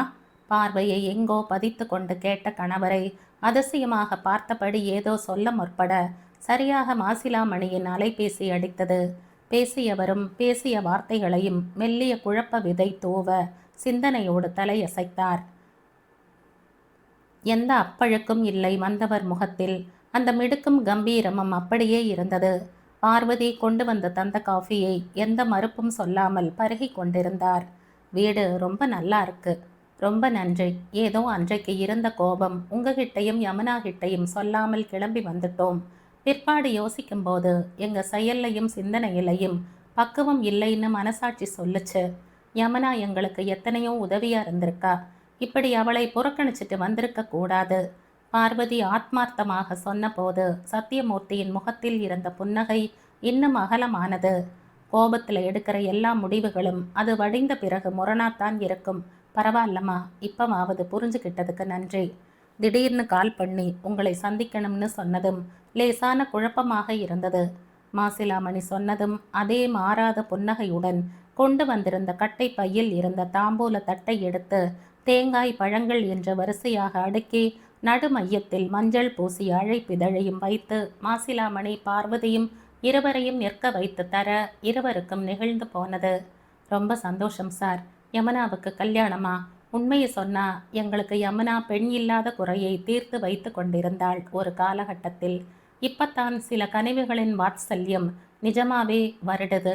மனசார சொல்றேன், அந்த குழந்தையோட குணத்துக்கு தீர்க்காயுசா, தீர்க்க சுமங்கலியா இருப்பா. பார்வதி கண் கலங்கி சொன்னபோது சத்தியமூர்த்தி கைகளை கட்டி கொண்டு புன்னகையுடன் பார்த்து கொண்டிருந்தார். உங்க ஆசீர்வாதத்துக்கும் அன்புக்கும் மனமார்ந்த நன்றிகள்மா. பத்திரிகையை ஒரு நிமிஷம் எடுத்து பாருங்க என்றார் அதே அழுத்தமான புன்னகையுடன். கையில் இருந்த தட்டை டீப்பாயில் வைத்துவிட்டு பத்திரிகையை கையில் எடுத்த மாசிலாமணியின் கரங்கள் நடுங்கி போனது. கண்கள் துடித்து கொண்டு கண்ணீர் விட உதடு தன்னால் தந்தி அடித்தது. சார், நீங்கள் வாசித்ததை கொஞ்சம் சத்தமாக வாசிச்சு காட்டுங்க, அப்பதான் அது எல்லாருக்கும் கேட்கும் என்றார் இதழ் விரிய சிரித்தபடி. மாசிலாமணி பார்வதி தம்பதிகளின் மகன் அரவிந்தனுக்கும் சத்தியமூர்த்தி லேட் ஜானகி தம்பதிகளின் மகள் யமுனாவுக்கும் அவர் முடித்த போது பார்வதி தன்னை கட்டுப்படுத்த முடியாமல் சத்தியமூர்த்தியின் கைகளை பற்றி கண்களில் ஒற்றி அழுது கொண்டிருக்க இப்படி உணர்வுகளை காட்ட தெரியாமல் மாசிலாமணி தடுமாறி கொண்டிருந்தார். நான் பத்திரிக்கை வச்சு அழைக்க வந்தது என் பொண்ணு கல்யாணத்துக்கு மட்டுமல்ல, உங்கள் பையன் கல்யாணத்துக்கும் சேர்த்துத்தான். மாதாவும் பிதாவும் அவனை கைவிட்டாலும் குருவும் தெய்வமும் அவனை கைவிட மாட்டாங்க. இந்த வார்த்தைகள் சுருக்கென தைக்க கோபமாக நிமிர்ந்து பார்த்தார். நல்ல தகப்பனா நான் இல்லைன்னு நீங்கள் நினைக்கிறது பற்றி எனக்கு எந்த கவலையும் இல்லை. நான் நல்ல மனிதன். அதனால தான் அரவிந்தனுக்கு சேர வேண்டிய சொத்தை எல்லாம் அந்த பெண்ணுடைய குடும்பத்துக்கு தந்து பாவத்துக்கு பரிகாரம் தேடிட்டேன். இன்னொரு பக்கம் அவனை மன்னிக்காம ஒதுக்கி வச்சேன். ஒரு தகப்பனா எனக்கு இது வருத்தத்தை தந்தாலும் ஒரு மனுஷனா எனக்கு இதுதான் சரின்னு தோணுச்சு என்றார் வெடுக்கென. நீங்க செய்த செயல்கள் மீது எனக்கு துளி கூட மாற்று கருத்து இல்லை. ஆனால் நம்ம உடலில் ஒரு பாகத்தில் நோய் வந்தா அதை குணப்படுத்தத்தான் முதல்ல முயற்சி செய்வோம். கடைசி வரைக்கும் அந்த உறுப்பை காப்பாற்றிக்க போராடுவோம். அது முடியாம போகிற கடைசி நிமிஷத்தில்தான் அதை வெட்டி வீசுவோம். எனக்கு ஏனோ அந்த முடிவை நீங்க எந்த முயற்சியும் செய்யாமையே எடுத்துட்ட மாதிரி தோணுச்சு. எந்த இடத்துலையும் நான் உங்க நேர்மையை குறை சொல்லல. ஆனா திரும்பி வந்தவர்களிடம் நாம காட்டுற புறக்கணிப்பு அவங்களை மறுபடியும் குற்றத்தின் பாதைக்கு அழைத்து செல்லும். கண்டிப்போடு கலந்த மன்னிப்பை நீங்க அரவிந்தனுக்கு வழங்கி இருக்கலாம். ஒரு நெடிய காலத்தை புறக்கணிப்பில் மட்டுமே கழிக்க வேண்டியதும் இல்லை. சிறைவாசத்துக்கு பிறகு அங்கே இருந்து வெளியில் வரும் ஒவ்வொருவரும் நேர்மையான வாழ்க்கை வாழணுங்கிறது தான் ஒரு ஜெயிலரா என்னுடைய விருப்பமும் கூட. அதை இன்னைக்கு நானே முன்மொழிந்து தொடக்கி வைக்கிறேன். இது வித்தியாசமான அழைப்பிதழ் தான். மிஸ்டர் மாசிலாமணி, மிஸ்ஸஸ் மாசிலாமணி, உங்க பையனுடைய கல்யாணத்துக்கு குடும்பத்தோட வந்திருந்து வாழ்த்துங்க. இனியாவது உங்களுடைய மனப்பூர்வமான ஆசீர்வாதம் அவங்களுக்கு கிடைக்கணும். கை கூப்பி கொண்டு எழுந்து கொண்டார். வாசலுக்கு வந்தவர் பின்னாக வந்து மாசிலாமணியும் பார்வதியும் முகம் பார்த்து கொண்டே தயங்கி நின்றார்கள். ஏதாவது கேட்கணுமா சார் என்றார் முகமலர்வோடு. இப்போ அரவிந்த எங்க இருக்கா கேட்டுவிட்டு அவசரமாய் பார்வையை தழைத்து கொண்டார் மாசிலாமணி. இங்கிருந்து வெளியேறிய பிறகு மறுபடியும் ஆந்திராவுக்கே போயிட்டார். நான் தான் இனியும் அவரை தனியா விடுறது சரியில்லைன்னு அவரை வரவழைச்சு என்னோடவே திருச்சி கழிச்சிட்டு போயிட்டேன். திருச்சியில இருந்த என் நண்பருடைய மாலில் சூப்பர்வைசர் வேலையில் அரவிந்தனை பற்றிய விவரங்களை சொல்லியே அமர வச்சேன். கிட்டத்தட்ட 1 வருடமா என் கூடத்தான் தங்கி இருக்கார். அவரின் குணத்தையும் நடவடிக்கையையும் பார்த்துத்தான் என் பொண்ணை கொடுக்க முடிவு செய்தேன். 100% இது அரேஞ்ச்டு மேரேஜ். அப்ப கூட அரவிந்தன் இதுக்கு உடனடியாக சம்மதிக்கல. திருமணம் முடிந்த கையோடு அரவிந்தனுக்கு சென்னை கிளைக்கு மாற்றல் வந்துடும். நிச்சயம் நல்லா இருப்பாங்க. தனிமையிலே வாழ்ந்த அரவிந்தன் தன் துணையை நிச்சயம் பொக்கிஷமா பார்த்துக்குவார். சொல்லிவிட்டு கைகளை குவித்துவிட்டு அவர் திரும்பி நடக்க மாசிலாமணியும் பார்வதியும் கண்கள் கலங்க அப்படியே நின்றார்கள். அரவிந்தனை உணவருந்தி இருக்கலாம் என்ற வருத்தம் அவர்களை ஆட்கொண்டது. அதிக நேரத்து ஓய்வில் கணக்குகளை சரிபார்த்து கொண்டிருந்தவளை லேண்ட்லைன் அழைக்க சிஸ்டத்தில் இருந்து கண்களை நிமிர்த்தாமல் ரிசீவரை எடுத்து காதுக்கு தந்தாள். எனக்கு சில மருந்துகள் வேணுமே. எடுத்த எடுப்பில் கேட்ட கேள்வியில் லேசாய் தடுமாறினாலும் குரலை ரேகை பிடித்தவள் முகத்தில் சிரிப்பு பூத்தது. சொல்லுங்க சார், என்ன மருந்து வேணும்? உங்களோட பார்வை எனும் மருந்து வேணும். என் கண்கள் பரிசுத்தமாக. கனிவான வார்த்தை எனும் மருந்து வேணும். என் காதுகள் சுகப்பட. உங்க சுவாசத்தின் மிச்சம் மீதி மருந்தா வேணும். என் ஏக்க பெருமூச்சுக்கள் சீர்பட. என் இதயத்தின் வலி எல்லாம் மறக்க உங்க முத்தம்ங்கிற வலி நிவாரணி வேணும் என்று முடித்த போது இருவருக்கும் அத்தனை சிரிப்பு. நீங்க கேட்ட எந்த மருந்தும் இப்ப ஸ்டாக் இல்லை. இன்னும் 20 நாள் கழிச்சு கல்யாண மண்டபத்துல மாங்கல்யம்ங்கிற பேமெண்ட்டை கொடுத்துட்டு கேட்டதையெல்லாம் எடுத்துட்டு போகலாம். அது வரைக்கும் இப்படி அத்வான மத்தியானத்துல அடையாளம் தெரியாதுன்னு நினைச்சு லேண்ட்லைனுக்கு கால் பண்ணி வம்பு பண்ணக்கூடாது, சரியா என்றவள் சிரிப்போடு இணைப்பை துண்டித்தாள். காலம் காத்திருந்தது. உளமாற உணர்ந்து திருந்தியவனுக்கு ஒரு நல்வாழ்க்கையும் காத்திருந்தது. அவர்களோடு சேர்த்து நாமும் வாழ்த்தி இனிதுருவோம் அவர்கள் இல்லறம் நல்லறமாக. இதோட இந்த கதை முடியுது. இந்த கதை உங்களுக்கு பிடிச்சிருந்தா லைக் பண்ணுங்க, ஷேர் பண்ணுங்க, சப்ஸ்கிரைப் பண்ணுங்க. மற்றும் ஒரு இன்ட்ரெஸ்டிங்கான கதையோட அடுத்த வீடியோவில் சந்திப்போம். பாய். தேங்க்யூ.